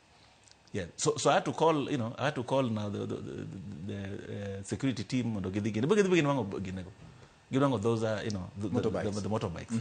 Yes, koro kimate mwacho, and insecurity is a challenge. Almost, kode mangeng. But in most cases, we try to, whatever get gauge awagi. This is as the chairman magin, Maro security issues within the sub-county. In most cases, nganye kabe to give a frequent meetings. Inganja pi niko do information manganya henya. Sana. Makoni go beni we get in. So kan te bararazgi. Mako mikero to make then konyo can beefing up the issue of security. So I told the DC and the team, kibet mabol jo pin. Kibet mabol jo pin. Kibet machido jo pin to they were able to gine to ngeo. Gimanya bedo seboko jo pango timo. Because ko mina nogi nganye gina mitimo na within gina jo matimo gina na jo mana are within us. Yes, within us. So, but we encourage Mundo, even the patrols. Yes, Mundo Gitem Guinea. Because mind give it more within the CBD. Very unfortunate. Yeah, come on, you'd expect the police. Because station one, police station, Magunja, Chigni Kabisa Kodkani. Just a short distance. Could come and mango, come and again incident. Yes. Penjumara Mjumbe, Kawadembela, Nikecha, Wangeo. Okenge maigo kadhi mbele. Yes. Gimokalo chien samoro bedo puonjruok ni oganda ka jidhi mbele. Yes. Ere kaka ini wuon idwa timo mar jiwo gimiluongo ni community policing ni. Gimijiwo tudruok e kind jopiny gi police. Nikech kinde ka kinde ido ka samoro ywak bedo ga ni police roko jopiny. Kata jopiny bende koro bedo jok mok nyal chiwo wach. Gineno gimoro ni ngani chatro timo gima kama to wachich kode to koro mondo dhi ka police station samoro nyalo ngisi ni bwana donjie ka mondo mi waler ni ngano en ngama nade. Samoro bende jopiny bende seyo jotelo ka un. Yes. Ngeni donje kom ni machini lakini in jatelo sani. Nyakichiu ni oganda jo Ugunja le ni samoro ogoni simu ni ingeni wuoi manyo chungnie campaign cha police omake. Tiseko mana simu ni imako ngano nango. Yes. Uyuru ngana rakaraka. Maeri kaka gik machalo kama ginyalo thiro dongruok kaka in mjumbe makoro sani ma uwacho. An gima ng'eyo bati ni mondo wanwang' gini yo mowinjore en mokwongo polis nyaka mi thuolo mare matimo gike. Yes, wachage kanyo. Nwach mane ma wachako. Nwach adira makende mago nyabedo sema ko timore. Ndiye janjore moro mabe seche moko koda machiegni ama en koda machiegni. Donge wang'ere because now I'm the MPS. Be mata ko chacha an ngane kata ng'e but you tell me ng'eyo timbene. Yo timbene. So ito kase moko timore to kase moko omake, oda mondo kaune chik mowinjore to as a leader you intervene. Ingas kitimo mano to imedo mana kelo shida. And that's why ka jok ma chando ahinya gi. Gi jok ma not first timers. In most cases. Then okay first timers na. Yes. Gi jok mo sebedo kat mogino repeatedly gitimo tiweyo gi mana ka kiwinjo kwacho. Iweyo gi because of maybe either hongana, there are many ways of gine, of where any obadho any gine no woki obadho no. Yes. Because make ni go onya tiyo gi mang'eny. Onya tiyo gi a leader, not just MP, but even the MC or governor or any leader for that matter. To woka. Secondly, bede onyalo bribe his way or her way. Dongi. So that's a very dangerous. What jok makamago go, maga jok ma miyo gikmo yani koponi wen kare gidmana to okwanyal gine maber. To kibiri wach mar tudruok cha. Gine go. Actually we try to encourage. Mano kara njan gi DC kata kauna nyalo so kata kore nyoro. And this barazas ko bedo kodgi. Mambilango kumi gi nwango reports time reports. To bende koponi gine koponi maybe gine is reported because jo man very close jo gine police gine sana gino bilango kumi gi. Gino gine na tose mako bibi to gichiwo the reports today gitero DC and to is able to security yon kara kacho bedo kama to kirango tejo moko ma suspect jo ma mabedo suspected maybe kuodho because kuodho kinema sema ko venga rampant karwa kanya. Korose moko se bedo mati to kase moko police moko mani vidhe gine gi kendo luoro that information duogo to wacho ni ng'e matimre ing'en jo gine go ng'amo kelo report ni and so and so to mention so and so ineno so koro magi motemo discourage there's a big challenge mondo gine obed sama matimore mjumbe. Yes. Police nyalo kawo wach mane gi kuodho koni magi kel ne ng'ato ni ng'ane mano bedo mention kama. Manyo nyiso ni police no nitire machiegni ahinya gi jopiny. To yo marach. Nikech ogolo siri manyalo konyo ri jo machalo kama gidwa timo gang'o in kaka mjumbe. Diher ni mondo gimed beda koso ibro kaka nogol chiki kinde mokale kinde mane jatend migao jalup jatend piny sani kithure kinde kinde jatend migao mar arita. Mano wacho ni obila motiyo e gweng' kuom higni 3 kunyo bed ne welo mondo joma moko manyien mapok ong'iyo gi gwenge ga ahinya odonje. Iparo ni ma en chik manyalo konyo ahinya nyako poni obedo enforced. In fact, wach mar gine ni wach mar joma no kelo that idea kapar ka no for ngato police anasana konego bed gine for more than 3 years and an officer ko sebedo for more than digna decade mbele ito ka koro donjo kuom jogi ahinya onge each and every home ano nganya katabia ma jogi so meaning is koro your sana mondo compromise even the security issues. Upon that was the idea behind all this thing. Odwa ka puro ko ng'eyo ng'ato chande is able to tiyo very effectively. But the moment mo overstay to lokre koro jagweng no is even able to leak very vital security issues to jok mo fail mbise moko dwa bedo emagini target se moko target joma kama to timo kamano. So enan gima timore seche moko en chik mantie. But now at the police level gina margisha ogi effect ginegi gimono bene gitimo gini in good time. But for my case I talked to the DCC kada na unja there quite a number more say ya mark for ginego for transfer and I'll follow up ginego to them because kitu kasi moko tiki gimoto break to the being mentioned gibedo mentioned. Yes, kata ugunja kanyo and I need to say this because as a leader we need to save our people when we kopinyo konyere nitie gine kongo moro mapano oku Uganda to biro tene usasi chunyi town ka iwinja and usasi chunyi town somewhere okucha ile kongo moro mama kudwa no bini I think nyige kedro nango kuda no be from the border they come biro kanyo gunjaga manganya hinya guja kanyo to gini tiro odi tiro by the end of the day in the sense ningen koro it is known the police ongeyo ni gino timre kanyo kuro bagi makero insecurity kanyo biro ka koro ngato ko njujo sengen jo jore nganya kai nigo reko chopo sario to ringa ne ko dok e ot because now okonya timo business mare nyaka samo winjire. Yes, to wadwa no atemo do gunja koro makre kod gine municipality ma koro ntieni mondo kata na biashara waket street life mowinjore wane kuonde mitime ohala gi mondo jogo tim gigo extra hours eka nwang'o bende omedore tiyudo ka koro gine ni issues ka koro mecho because such kind of gine gi interfere kod gine maro yes so I'm following it up kod gine gi DC because within the police gine kai network margi I think that group mabedo waseng'eyo who have stayed mari silently or behind the gine supporting this kind of business. Okay. Yes. Okay. Mjumbe owere koro gi weche mag arita wadonje weche mag siasa matin nikech yiero maduong' 2027 kayo machiegni. Yes. Ujoma noyudo kombegi kapuro joma tindo. Ang'o minyalo nyiso joma tindo e weche mag siasa sani nikech eneno ka liet medore ahinya. Nitie kweth mopogore opogore. Joma tindo bedo gi geno mar gombo kombe, joma dongo bende nitiere kod geno nogo mar donje kombe mag siasa. Ang'o minyalo nyiso joma tindo ma Ugunja, joma tindo ma Kisumu, joma tindo ma Migori, joma tindo ma Homa Bay e kinde ma siasa ochacho. Ibedo e kind campaign ma une mani ng'iyo. Ne en campaign manotim kuonde machuok kende e Kenya mangima. Nyiso ni tekruok gi paro duto te ne nitiere kunogo. Ineno kaka campaign chalo e kinde manyo kom. Inyalo nyiso joma tindo nang'o e kinde makoro siasa chako mako mache pacho ka. Erokamano Bati. Aparo siasa manobed machama siasa mabiro ni. Siasa en siasa.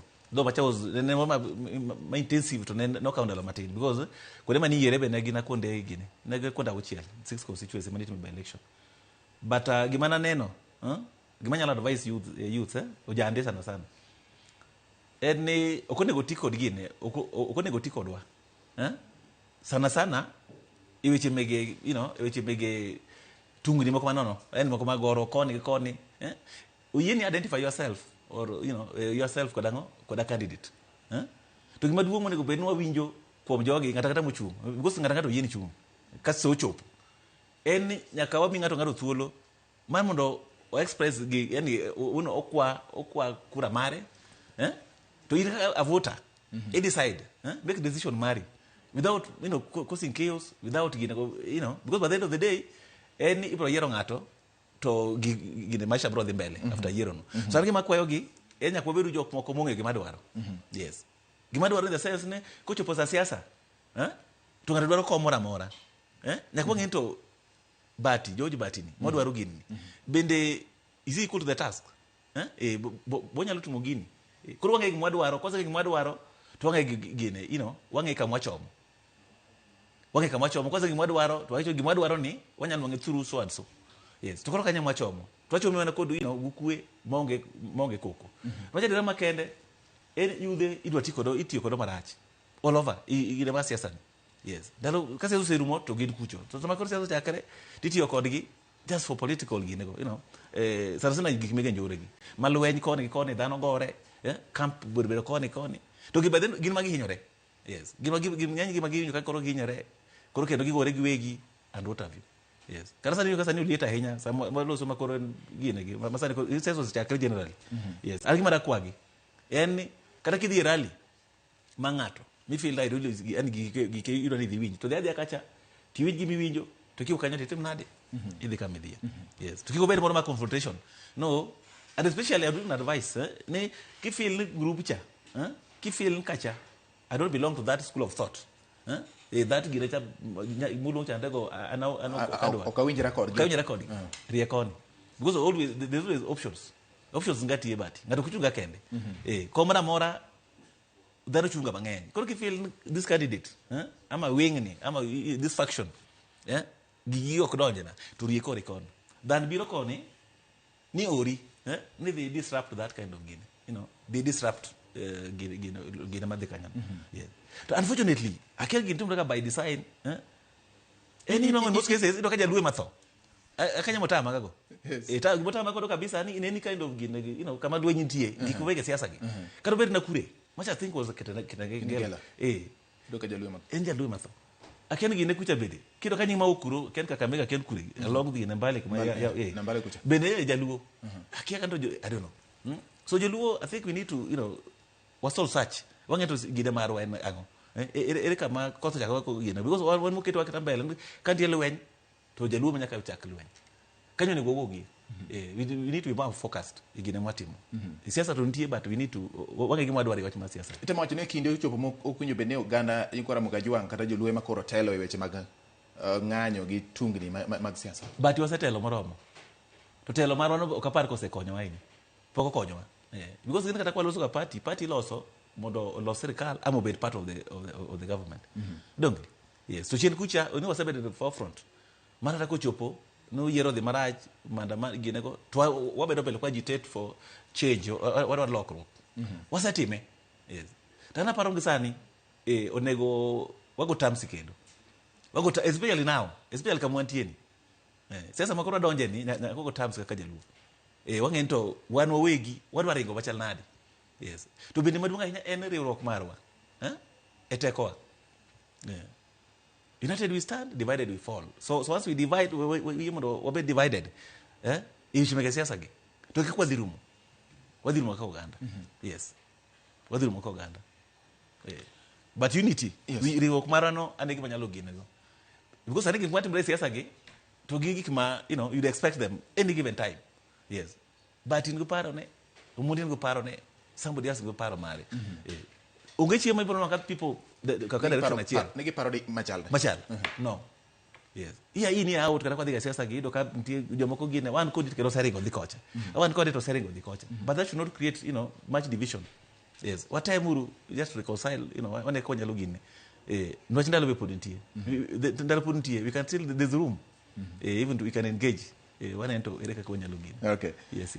Mjumbe wachini mogik ne jo Ikora Mugajwang magin joka nyana mangima gi jom Ugunja kawatieko twak marwa nikech ilose weche mag soma nyanya miwacho ni dikete maino weche mag arita kwe bende dwani mondo mi jopiny obed machiegni go bila to bila ma bende tiyo ma ok odhi kare to imiyo siem ni oseng'egi kendo machiegni inyalo golgi matergi gwenge mamoko ohala ma ok opuodhi machalo mag kong'o bende koni nitiere matimore to isekete wang'i kaka jatelo mano ni okorocho ohala mamoko kendo konyayo Tibanjore sub county kata constituency mare Ugunja wachni mogik ne Ikora Mugajwang sani kiyiena ero kaka a minute or so then atiek yes any gine tudia gi kitieko anya tude katieko yes en gima chatimo bende mogika mabe pod dhi mbele bati ingeno as a leader ko yeri asewacho you need to go out of your way kiki focus no ningen basari kase to basari to classroom mogere to kena ngoti more na ki think outside the box yes given not within your purview ginemari ginemari decision ginemari you also need to, and that's why okitika to represent yes inyalo dhi tikelo so machigni kama nyocha gene atudu record gene migao maru energy and petroleum akwayogi ni mondo gikonya gimia I lobbied for for this we call this affordable gas liquid petroleum gas mancha doki dala kucho bugine gimia 6000 pieces complete cylinders gine take gas the 6 kg that was the target mass of the 6 kg ncha gimia bu atmo distribution across the constituency actually 6 gine as at Nyoro ne households koso ne institutions no just households okay no, just households yes as at today as at yesterday I managed Miodano within Ugunja households 2311 out of the 6000 manene manene phase 1 manakwa gi phase 1 so I don't balance my 3681 ma bende por jogunja kakwa medo the mbere gitmanade gidwano wango so the idea was this wadwaro mondo environment and wadwaro mondo warita luorawa so mine achiel kuom because one of the mara I did to get into that one of the key pillars manaketo was the environment wadwa pidho yien wadwa ensure ni wa protect the environment so I went out of my way and reached out to National Oil Corporation under the ministry national energy and petroleum and they approved masetime machero dhi mbele mabenda ng'eyo nyaseto soko yore mun sustain yes gibro kelo kanyo koro sasa ma jogine go sasa ma jogunja bro dwaro refill to gin wango atavota bugine actually a complete set of 6 kg that is now the cylinder the grill and the burner going at 1500 which is way below any other gin. Okanyal nwang'e elsewhere. Okay. Ineno. Sawa. Yes. Then atieko mana ka duoko ni jogunja erokamano podi. Jogunja erokamano to adwa singo nigi. Na I'll always be available. To gimaduong' bende I'll always need their support in terms of rachan policy mara en sasa madwa timo gimoro. We do what we call public participation. Either in my presence or absence. Because I've got a team there. Koda timo gimoro to reach out to them ere gimoro mane chik dwaro. Okay. Yes. Mane chik dwaro mondo kwa dwa timo gimoro to makre to jopiny golo pache. Okay. To wang'eyo wamako direction mar achiel. To gisani akwayo ginwa wabedu motegno. Kendo waeuri gine siasa mar gine sasa mar gine kama lweny nitie and what have you. But at the end of the day kaka jo Ogunja ang'ena ja ODM. Yes. Ema be no yiera mi bani bunge. To wan an able party leader maro Dr. Oburu Odinga. Ma wan ka jo party kaka arja party for example I'll always winjo gimo wacho and always follow his direction. Okay. Yes. Kaka ja chama to Ogunja ben en gina mar ngome marango ma chama mar ODM. Okay. So obeda mos to wade ka siasa ndi Again, by the end of the day, we shall get it right. All right. Kamano bati. Erokamano ahinya mjumbe Moses Omondi kuom yudo thuolo mar loso gi Ramogi TV kaachiel kod jo Ogunja gi jo Kenya mamoko mowinji chenro ma in godo ne jo Ogunja nikech ok Ogunja jomodak gin mana joma nyuolo Ogunja kende. Gin joma wuok kuonde mopogore opogore matimo ohala monyuolo joma puonjo kuro joma tiyo kuno tije mopogore opogore nyaka Ramogi. Mana momiyo kolos to kolos mana ne jo Ogunja kende. Kolos ne ng'ata ma samoro dibed gi gombo mar dhi kanyo kata sumo rieko kowuok kono. Erokamano in bende kuom kete tielo mokwongo mar twak mara kod jaod bura ma Ogunja Moses Omondi iwacha mbakoro matelo mokwongo. Ka waduogo kanya kod Ramogi bang' thuolo machuok kende wadonje twak mar ting' mar rito nyithindo kata reso nyithindo. Ahinya nyithindo makoro medore e bombe ma pacho ka. Ing'eni sama piny dongore to gik moko lokore. Kwan nyithindo madonjo kendo donje bombe kaluwore kod achiel kata ariyo moro medore. Bomba ma Kisumu, bomba ma Siaya yudo ka gintiere, bomba ma Migori, Homa Bay kata bombe mamoko bende nyithindo ma onge kuonde ma gidakie miluongo ni nyithindo ma bok machielo luongo gi ni ninja. Wadang'eyo ni to sirikal oseketo kenge mage mag reso kata duoko chien gigo mamiyo nyithindo gi yudore kama koro ngimagi onge kod arita makare.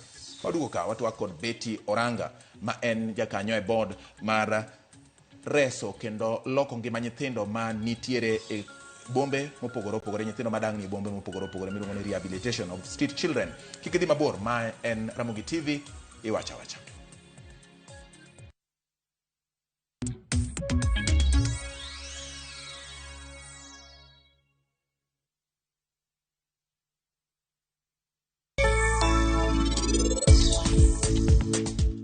Adwani bedi king'eyo ni anase kidnap chi wuodi. Dawe, wach mar kidnap nok doj na maber. Bed king'eyo ni anase kawo chi wuodi. Parini kanye? Anane ne chona ahinya. Parini kanye? Maiye yawa. Yawa mamane. Samora moro mama kamit. En kore kodwa noora. Gik mang'eny kendo maricho timre ahinya ngima mar pari. Ok anyal wacho ne niti wach mar Rakesh. Nikech sani wach mar pari chando chunyi.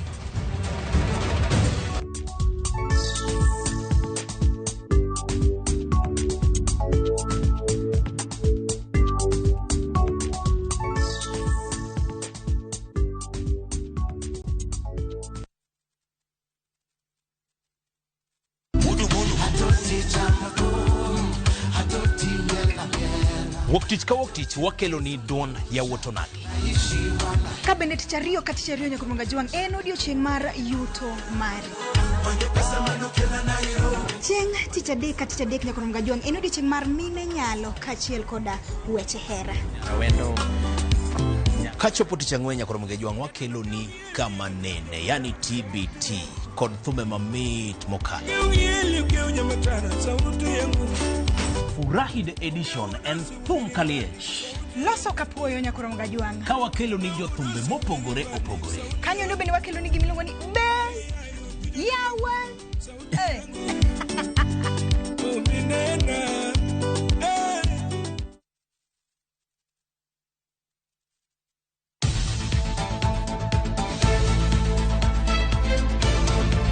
Ramogi, tok tich matek en kinde mag midhiambo. Kendo ichopo pacho kidwaro ng'eyo mago motimore pacho ka to kod pinje maoko. Chieng' tich abich to dhi kod Auchieng' Emmanuel chenro mar Ang'ich Welo kaachiel kod Oimore kama wakeloni weche manyien, mago monon, modo, kendo luweyo makare. Bende watwako ji mopogore opogore e lony magi magintiere godo mondo mi wagol odok e iti. Tok mano kende, bende wantiere kod chenro mar gin kanye, mabiro mi sigana mag thuondi luo, jogo mantie, mago magitimo, to kod mago manegitime kinde ma okalo. Kik bai.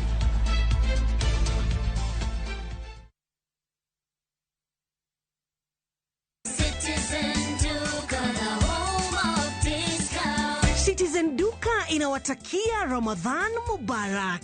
Tumia muda mchache sokoni na muda mwingi kwa mambo yenye umuhimu zaidi. Bidhaa muhimu na halisi tena za kuaminika kwa bei nafuu, zikiletwa hadi mlangoni mwako. Fanya oda sasa kupitia Citizen Duka app ama kwenye tovuti ya citizenduka.com au tuma agizo lako kwa WhatsApp kupitia nambari 0710 487 487.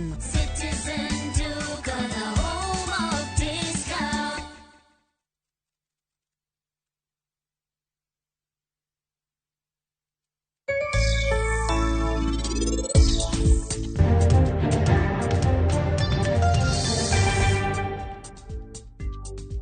Madet kendo koro okonyo memory loss, manyiso ne onyalo konyo jandulme.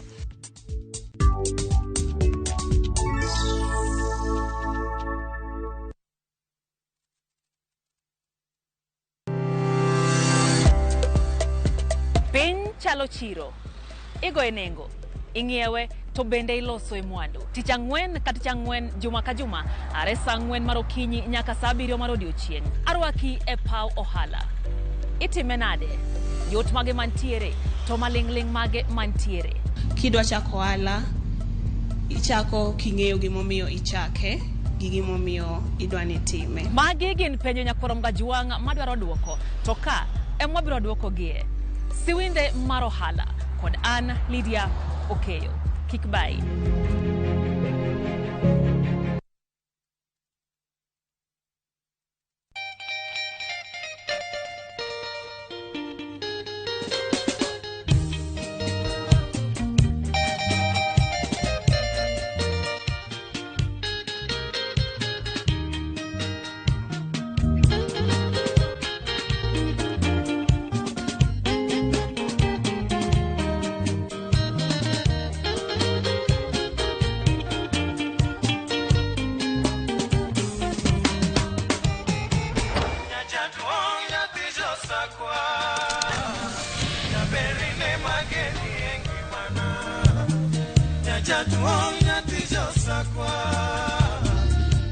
Radio Ramogi, Cartoon Jaluo.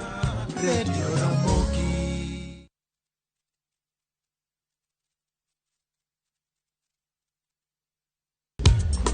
Ticha beach kocha kore saa 4 otieno nyaka saa 6. Lakini ni mixes maliet kabisa mag luo rumba, luo benga, kachil kora jao maliet.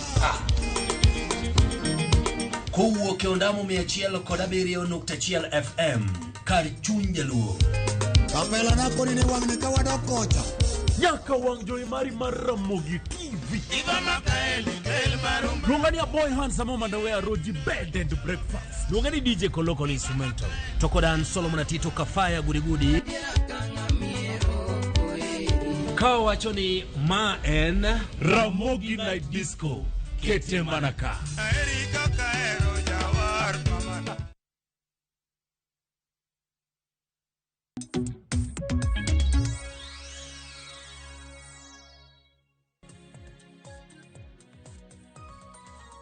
Bakoromo iwacha nyakwara mugi tielo mar ariyo wan ka mondo wang'e weche mag joma tindo. Ing'eyo kinde ka kinde kigo mbaka tiwacho ni nyithindo e jotelo makiny, to bende nyithindo e mor mar piny, nyithindo bende manyiso nyak mar piny. Joma tindo gi ka oritgi yo makare to piny bedo kanyilni kendo piny bedo gi geno, gine geno mar piny. To sama ngimagi orochore nyakwara mugi, penjo bedo mathoth ahinya ni ere kaka inyalo res piny. Mano momiyo kinde ka kinde kata mana jatend piny William Ruto kane loso e twak mare mokwongo e higani nokono dhi keto maina ahinya e kedo kod gik mathiro ngima joma tindo. Okinyi ma kawuono nyakwara mugi, wan ka mondo wawuo ka wawacho weche mamulo nyithindo. Weche mamulo nyithindo. King'iyo bombe kaka medo dongore, gombo mathoth bedo mondo ji odhi odagi e bombe kendo timo hili mag e bombe. King'iyo kaka kit dak medo bedo gi ngima masani, pek nyalo bedo e familia mamiyo samoro e yo achiel kata machielo chuno nyathi mondo mi oringi odhi omany kama onyalo konyore. Samoro nikech janyuol ok nyalo dhi mondo chak ka onyalo kaka okonyo familia mare, samoro weye nyathi kich. Ma miyo nyithindogi yudore e bombe. Bombe kama onge wedegi, bombe kama onge jonyuolgi, bombe kama onge ng'at mong'eyogi. Gidong' e lwet sirikal. To sirikal bosetimo kare mar resogi kendo duokogi e ngima makare ma gichwe gidog kende mier gibed ji minyalo kwan kendo manyalo kelo lokruok gi dongruok mar piny. Mane penjo ma an go kawuono Nyakwaramogi, wan ka kod Betty Oranga, jakanyo e board ma ochung' ne weche mag reso kendo neno ni nyithindo ma oyudore e bombegi ngimagi olokore kendo gichak giduogo gibedo dhano kendo. Kinde ka kinde itudogi kod timbe mag njore. Kinde ka kinde samoro giyudore ka igoyogi ma kata gima gikoso onge.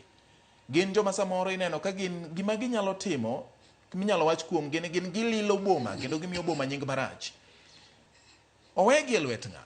Bende sirikal ong'egi to itimo ang'o mondo konygi? Betty, nyithindo e geno mar piny. Machiegni ahinya twak mar Bakorom iwacho awacha. Ka iwache awacha kendo ibiro winjo bende ka jopiny wuoyo ka giwacho gik ma gin wegi gineno kuom nyithindogi. In ka mondo wang'e ni ere kaka inyalo res pinyni, ere kaka inyalo res nyithindogi. Magikone to chwe yudore e bombe ka gionge mier, gionge udi, gionge chiemo, gionge lewni, gin jok ma obet abeta kamano. Chakruok bedo kanye?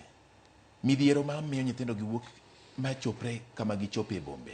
Gin ang'o gini? Mane momiyo wan ka nikech ang'eyo ni kama intie ok ubet abeta to kinde ka kinde ugo kwano ko ung'iyo nonro mag nyithindo nitie gi midhiero mag nyalo bet godo. Machiegni nyatwa ka thuolo mar moso Nyakwaramogi mokwongo ka wachako twak.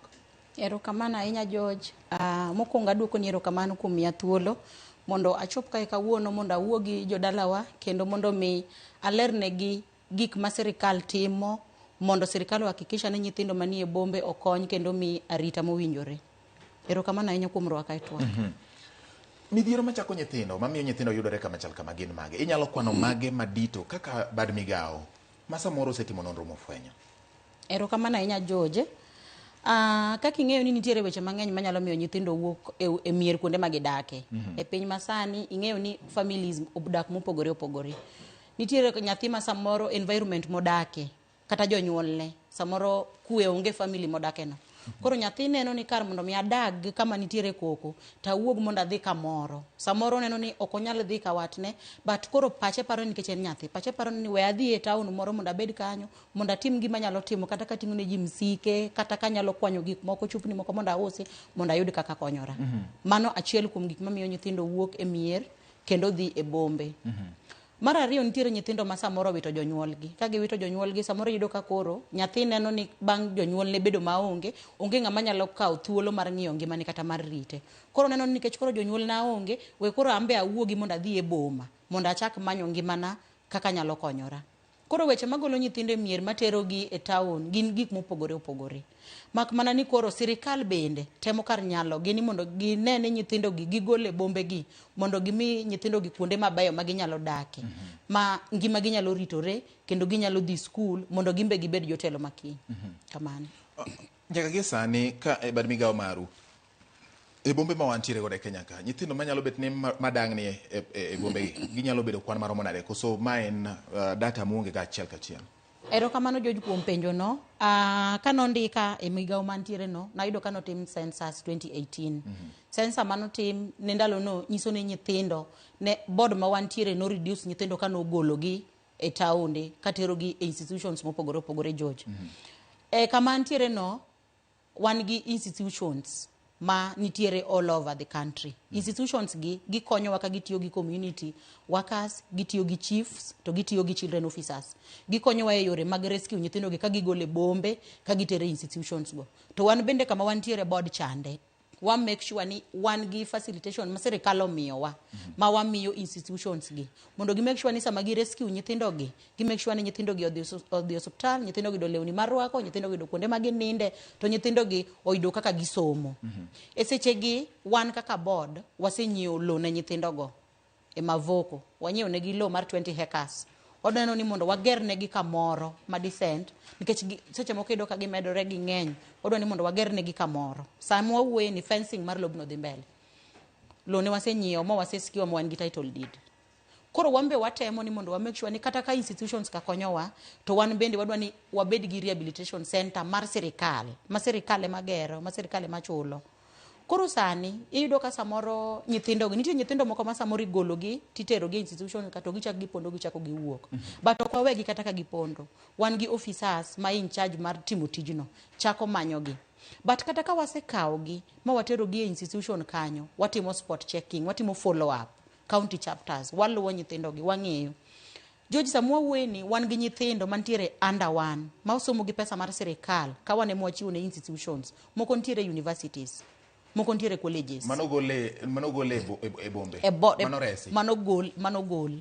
Aparo ni next time kabiro abro biro nigi video no mondo waket ka mondo ne beneficiaries mose benefit from pesa ma sirikal golo ka miyo board marwa ka board miyo institution ma support godo nyithindo gi.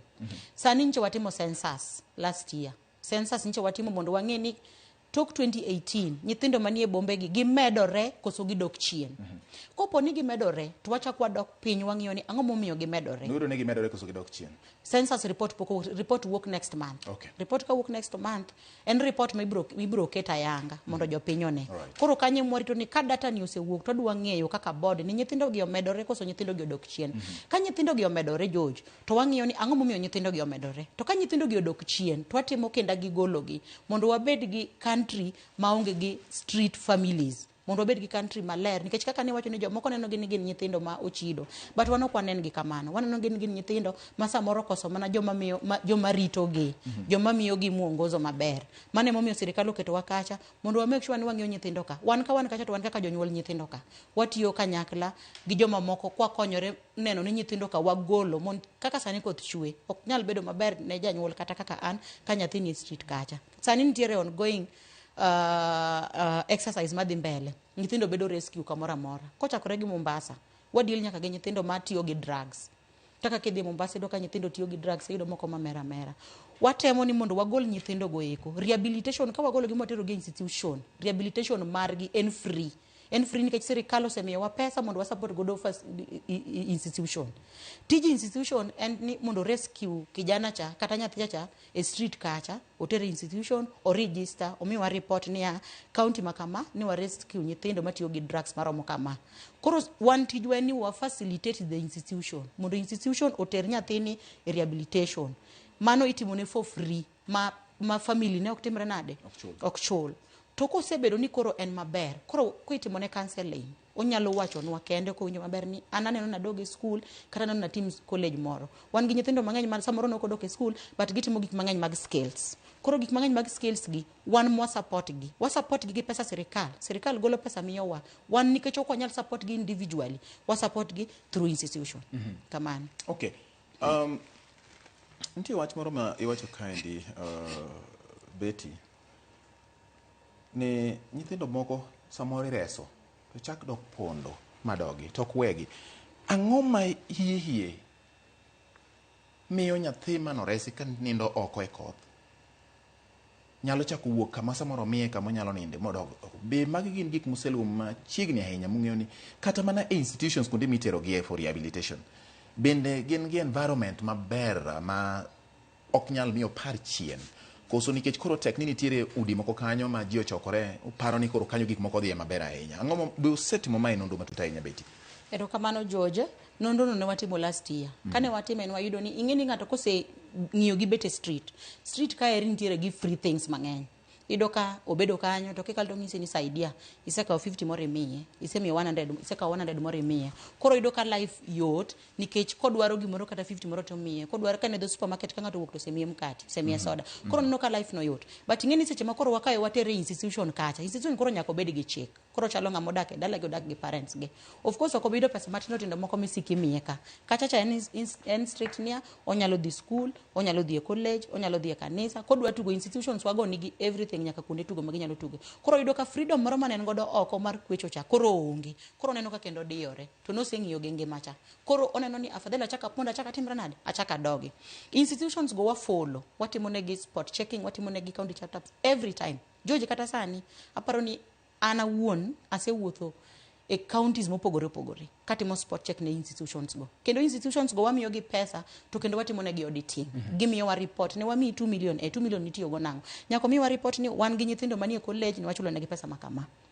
receipt mano chudo godo kanyo kata mana M-Pesa transaction wan gi nyithindo mantiere primary ne wanyiew negi uniforms gi gik makama gi wuoch kamano but gima miyo nyathi wuok nyathi no seng'ie papo koka kama ko neno George to George nyalo miye pesa moro matin kocha neno ng'ama chelo nyalo miye koro neno ka life ber kucho to pare ni iye ka ko beto pesa cha koro ing'eni onge pesa made go dang miye iye ka emichulo ne school fee eminyieo ne godo law emitere godo hospital emitimo ne godo gimoro amora koro mago gin challenges mamiyo nyithindo chako wuok e institution chak dok e street.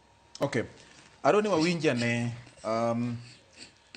wawinjane pachi oganda jo Kisumu kata joma wuok Kisumu maloso ewi nikech Kisumu en achiel kuom bombe madongo e Nyanza to ko wuoyo ka ahinya joma winjo wa mochiko itgi gin jok ma ginyalo bedo gidak Nairobi to miechgi ni Nyanza to bende ang' no winj mana kaka boma ma Kisumu wabiro relate gi Nairobi gi Mombasa gi ne wabende wabiro winje weche mamoko mani midhiero ne kanye hiye adana winjane kaka jo Kisumu loso ewi weche mag nyithindo maonge mier to kendo dang' ni e chuny boma. Gi nyinga iluonga ni Malaki Uchimo Pondo, an jadak ma Kisumu. Koro gima duong' ma kelo wache nyithindo ma medore e chuny boma en ni achiel kuomgi inyalo nwa kata man gi jonyuol duto te moro pod iyude e boma nikech wan jonyuol nyathi nindo kama ok ing'eyo owuok okinyi oduogo gotieno ok idew. Ariyo ni mano en wach pogruok mar jonyuol korka dak. Babo dak yore, mamo dak yore, nyathi koro dong' e kinde ka. Koro bendo yudo ka bede chuny boma ni emo bendo nyalo bedo go gi yuto margi mochamo taito kanye magi makore gi nyithindo. Koro mondo ichak iduoke ok yot. Sirikal to temo lakini pok ochopo. Gima duong' monego bed ni ging'iyo en ni nyathi ka nyathi onego bed ni gitemo giluongo kendo ginuondo ang'o mogoli kama ae. Kwa majina ni Mora Kweyo, mimi ni mkazi wa Kisumu. Changamoto wanachokipitia wengi wao wanakosa makazi, wanakosa chakula na malazi, hawezi lala, hawezi kula. Nyithindo manyiri thothgi ng'enygi imiyo ich ka gitindo to gikoso jok manya konyogi e wuodhno. Koro iyudo ni nyako omako ich ka pod tin to ng'ama nomiye ich kata chuore otamre responsibilities. Koro bo chuno ni mondo wuog e street gi nyathino mondo giyud ka ginya konyre ka pod gitindo. And that also increase the number of street children in Kisumu. Gisetemo sometimes by building the street children's home, they help by reducing that. Ajadak ma Kisumu kuom nyinga iluonga ni Samson Ngede. Ajadak ma Kisumu ja Molem Kano, ahero kanyo, ibaro gi Molem. Gimomiyo kwan nyithindo madang' ni boma medore lure gi dak ma gidak go dalagi mokwongo. Iyudo ni nyathi ka wuok e skul owene tich mang'eny dala makata koro onena nena ka gima skul no mokwongo kochuno ber kotimo tije min gigo to ringo dhi omanyo kuma odhi tuge. Iwinjo koro koneno ka jowetege ok ti to gin e chuny boma ginya neno geche makadho seche moko ng'ato wuondo gi tije moko mathindo kae gineno ka ginya yudo pesa gi moko matin karabo seche moko konygi yudo ka giwuok gimedre chuny boma kae ka tich odok piny korero gichako dang'. Kuom adier gima sirikal osetimo sani to aneno ka nyocha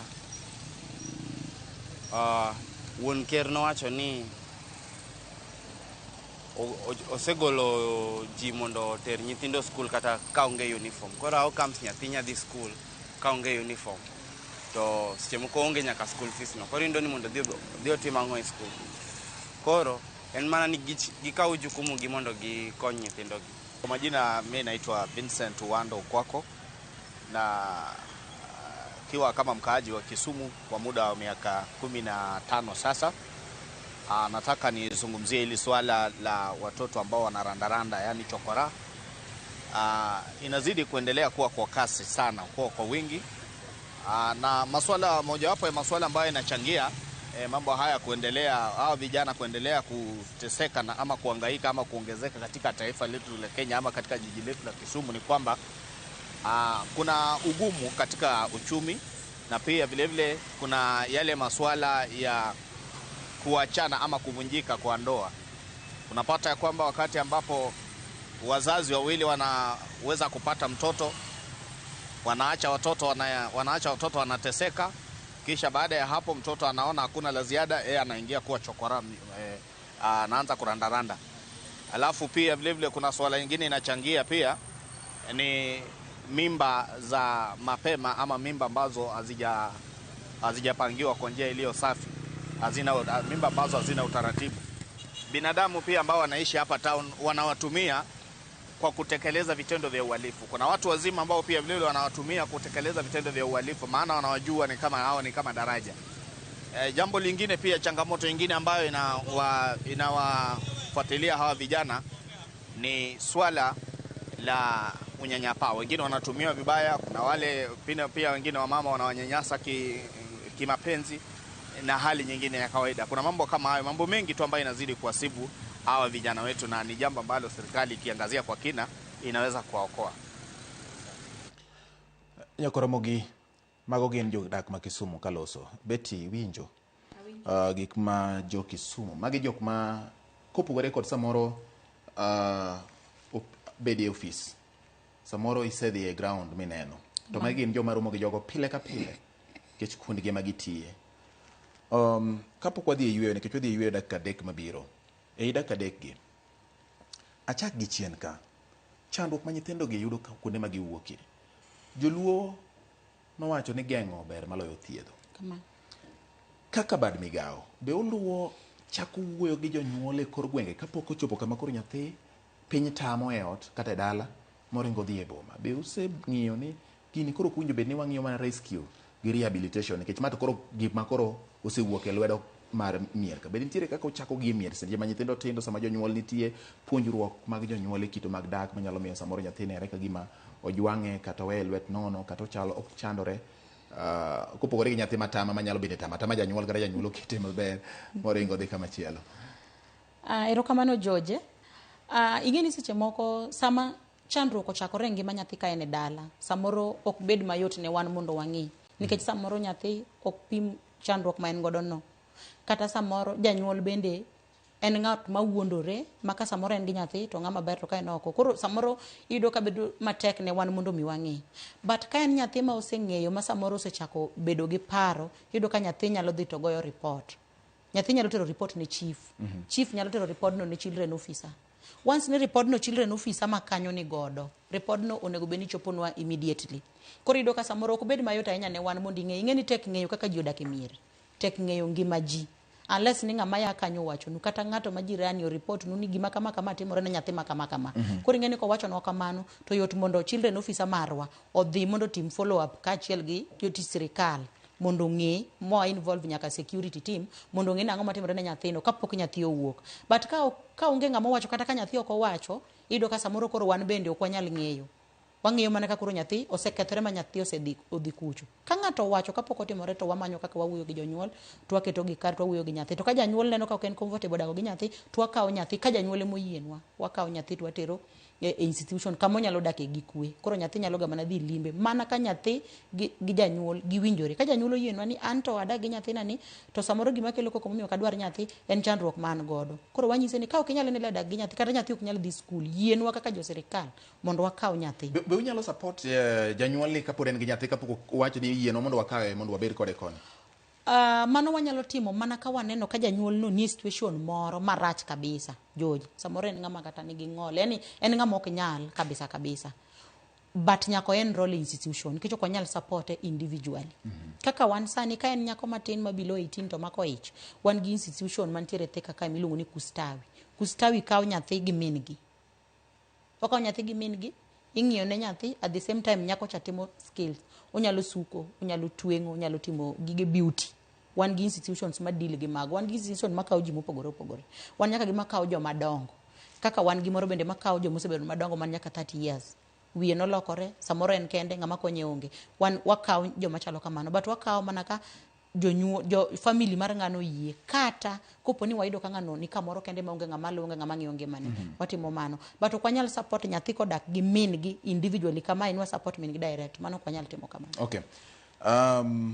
Adwa ni mondo wadhi e yweyo kaka nasengo ni dakika adek wakawo yweyo. Ka wasekawo yweyo ka waduogo beti, wabiro ng'iyo, wabu winjo pach oganda mowuok Mombasa gi joma wuok Migori ma bende loso wachni. Awinjo ki imulo Thika. Apenjo ni to what about Kaluo? Nyakwara Mogi wadhi e yweyo ka waduogo to wadhi nyime kod twak ma en wacha kama wang'iyo ratiro mag nyithindo ahinya to mago madang'ni kendo ma onge kod kuonde ma ginyalo jote. Thothgi ginie bombe. Kik idhi mabor, waduogo bang'e gi twak ma kama. Wabiro ng'eyo ni to ere kaka inyalo res nyithindo. Samoro in kanyo tikia ni nitie yore minyalo yud godo omenda mag reso nyithindo gi, in iwuon emomiyo samoro inyalo ling'a ma nyathi kethore madhi e boma to nitie resruok. Kik idhi mabor, mae chuny twak.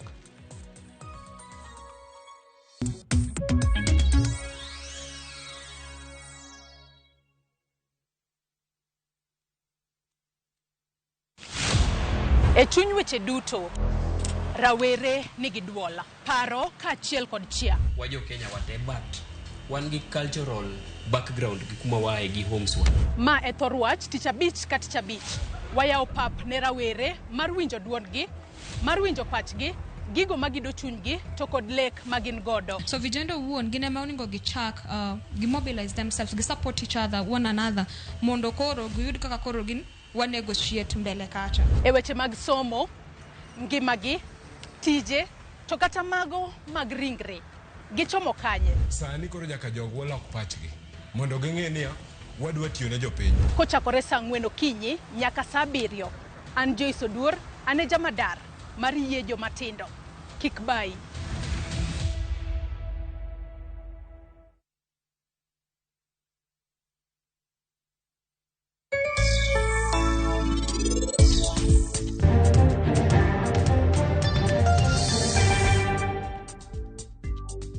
Madet kendo koro okonyo memory loss, manyiso ne onyalo konyo jandulme.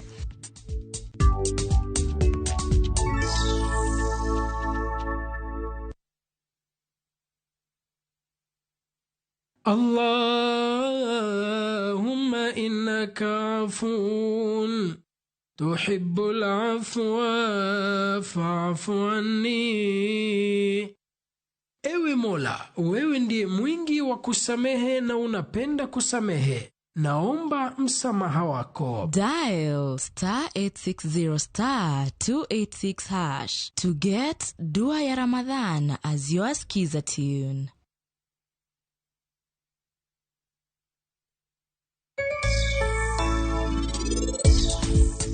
Ma be iluongo ne jwelo. Jwelo no en be nokonyowa, oberbe konyo hemorrhoid, to konyo fibroid, to konyo ovarian cyst. Nitie yiende mok inyal pidho, to nitie yiende machuno ne iwuotho kuonde. To kuma nene yien mang'eyo, to kanye machunge gari, nikech atang'e tije. Madet. Kendo koro okonyo memory loss, manyiso ne onyalo konyo jandulme.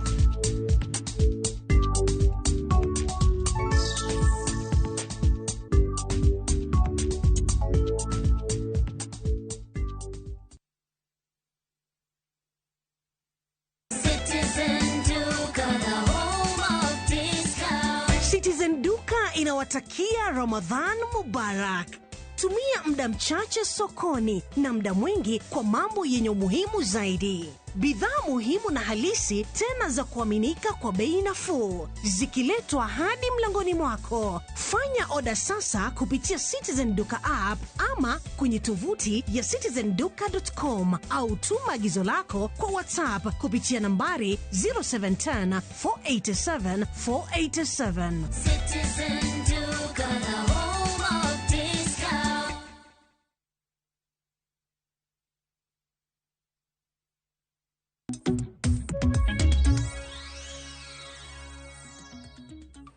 Dakika en abich bang' saa auchiel mar odiechieng' ma en twak mar iwacha wacha e mbako Ramogi TV.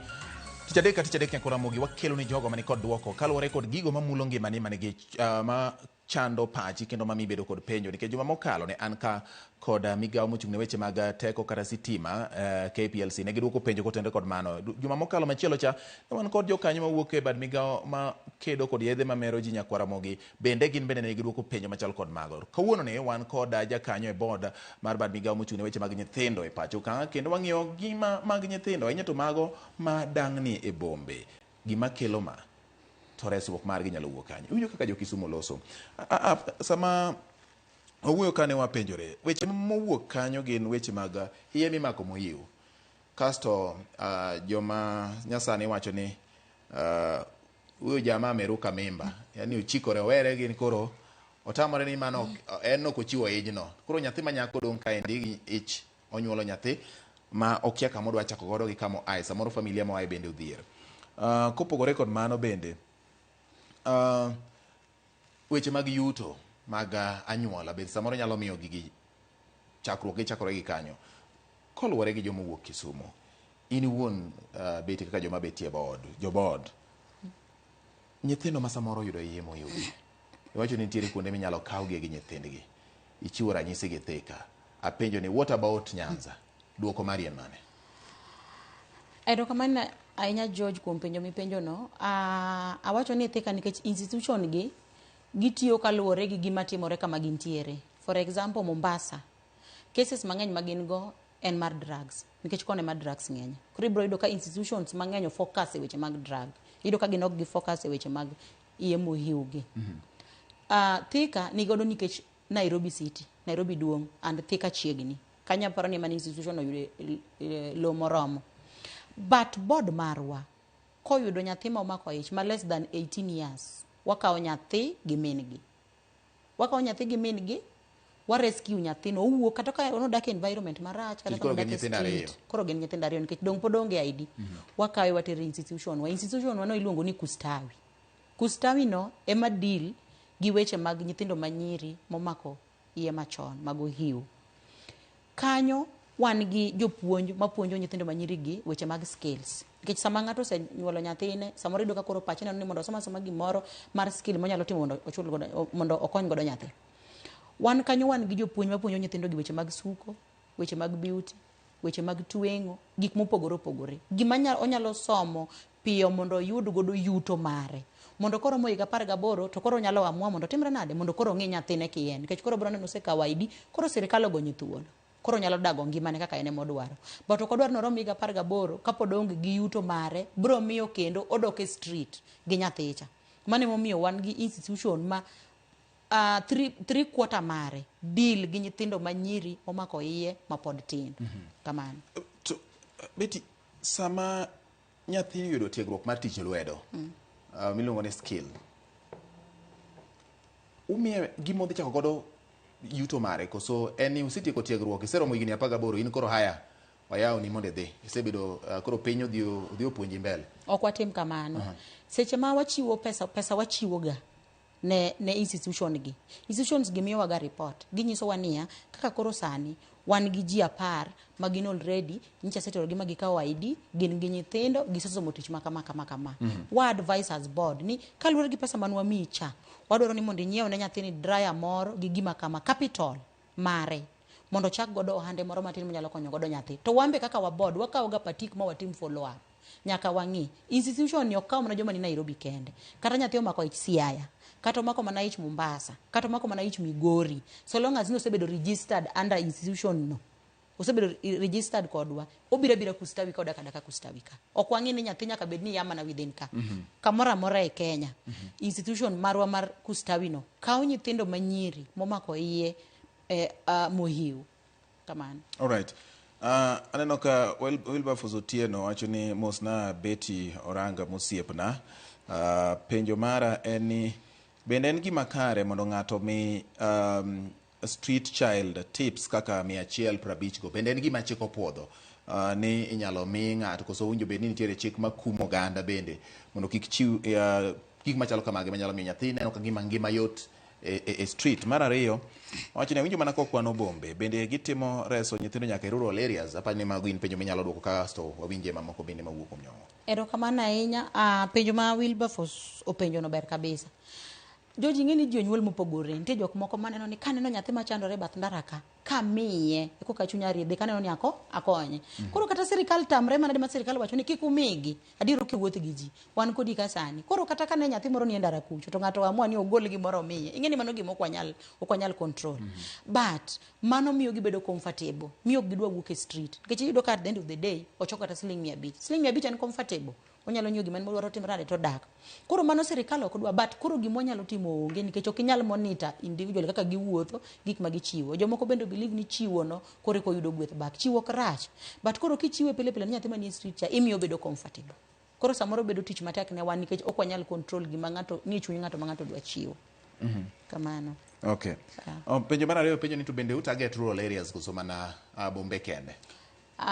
Penjo no ber kabisa. King'iyo an personally last week mokalo cha ne an Kwale, ne an Lamu, asedhi nyaka Mombasa, nyicha adhi Mandera, adhi Turkana, adhi Lodwa, adhi Samburu, mago kuonde mo wantiere gi institutions te. Adhi kanyo nikech ang'o mondo make sure ni facilitation momiyo institution cha bende gi take care of nyithindo kama ber kaka dwarore. Bende gi meet standard marango mar sirikal. Ka yudo ka gi meet mane miluongo ni spot check. Ka timo spot checking adhi mo kanyisogi. Ka yudo ni report momiyo wa opogore gi gima yude ground wa blacklist koro next time ka wachiwo funds enoko yudi nikech noko meet our standards. To samu ung'ade oko to nyithindo to nitiere ka chande nyithindo go relocate from kata last time PS no loro institution moro in Kisii to relocate nyithindo go from that institution to other institution machielo. Jatend migawo mochung'ne weche mag arita Kipchumba Murkomen nitiere nyim od bura mar Senate e weche mag arita kunya Kwaramogi. Penjo osebedo ka penjore gik momiyo nitiere monj ka kor weche mag siasa. Murkomen duoko penjo ge sani owinjane ka wadhi achiel kachiel nyaka Senate.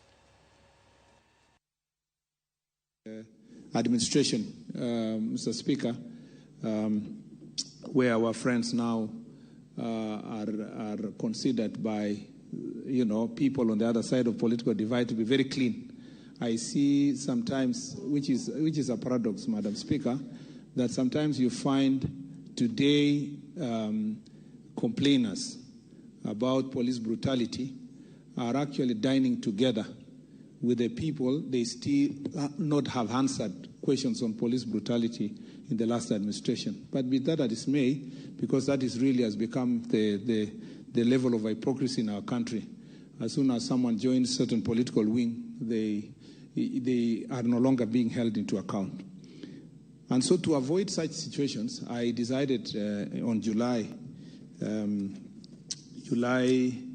18th of July last year to give a written policies document, a directive to the IG on conditions as to the use of force and firearm by police officers so that it can guide them when are they using their firearm, what we should do, what kind of officer should be deployed, what is the mental health status of a police officer who's being deployed, so that we don't have situations where officers who are struggling with mental health challenges are being deployed and then they use their firearm to kill civilians. So that then in future, if I find myself in the same situation with my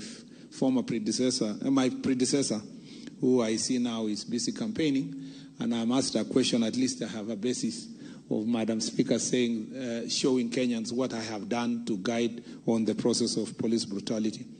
If the people of Kenya, if we now talk about police brutality generally, there is also police brutality in other situations that are unrelated to exercise of your own right. Sometimes police officers are accused of harassing detainees or remandees, not detainees, remandees. Sometimes you are accused of killing colleagues in police stations. They are accused of harassing and hurting innocent citizens, collecting bribes and so forth. And we cannot deny, because there are some police officers, errant police officers, who bring a bad name to the police service. But you have a service of over 100,000 police officers. You can't blame everybody because of a few of them who have erred. Number two is that, so therefore, this victims protection compensation policy can only be better served by law. It cannot just be a policy, because after that, a budgetary provision must be given by Parliament. This is something that we must discuss deeply, and even to the extent of who is a victim and who is a victim of police brutality.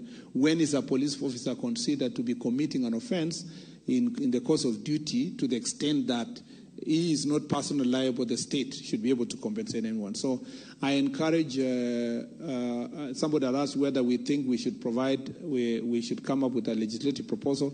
I think I encourage members of Parliament to come up with these proposals and show us how best we can be able to move forward on this issue.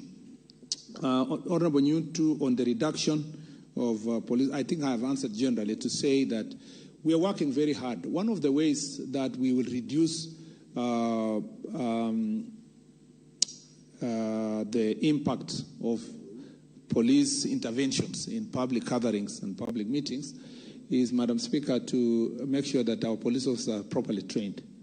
During Jukwaa la Usalama forum that we did last year, we really came to understand that police training is an issue that we must work on. Most police officers are trained only once in their lifetime during recruitment. And some of them we even discovered after the death of Honorable Ngondo Were, the Speaker, who is the chair of Parliamentary Service Commission of National Assembly, requested an IG to train your VIP protection police officers because some of you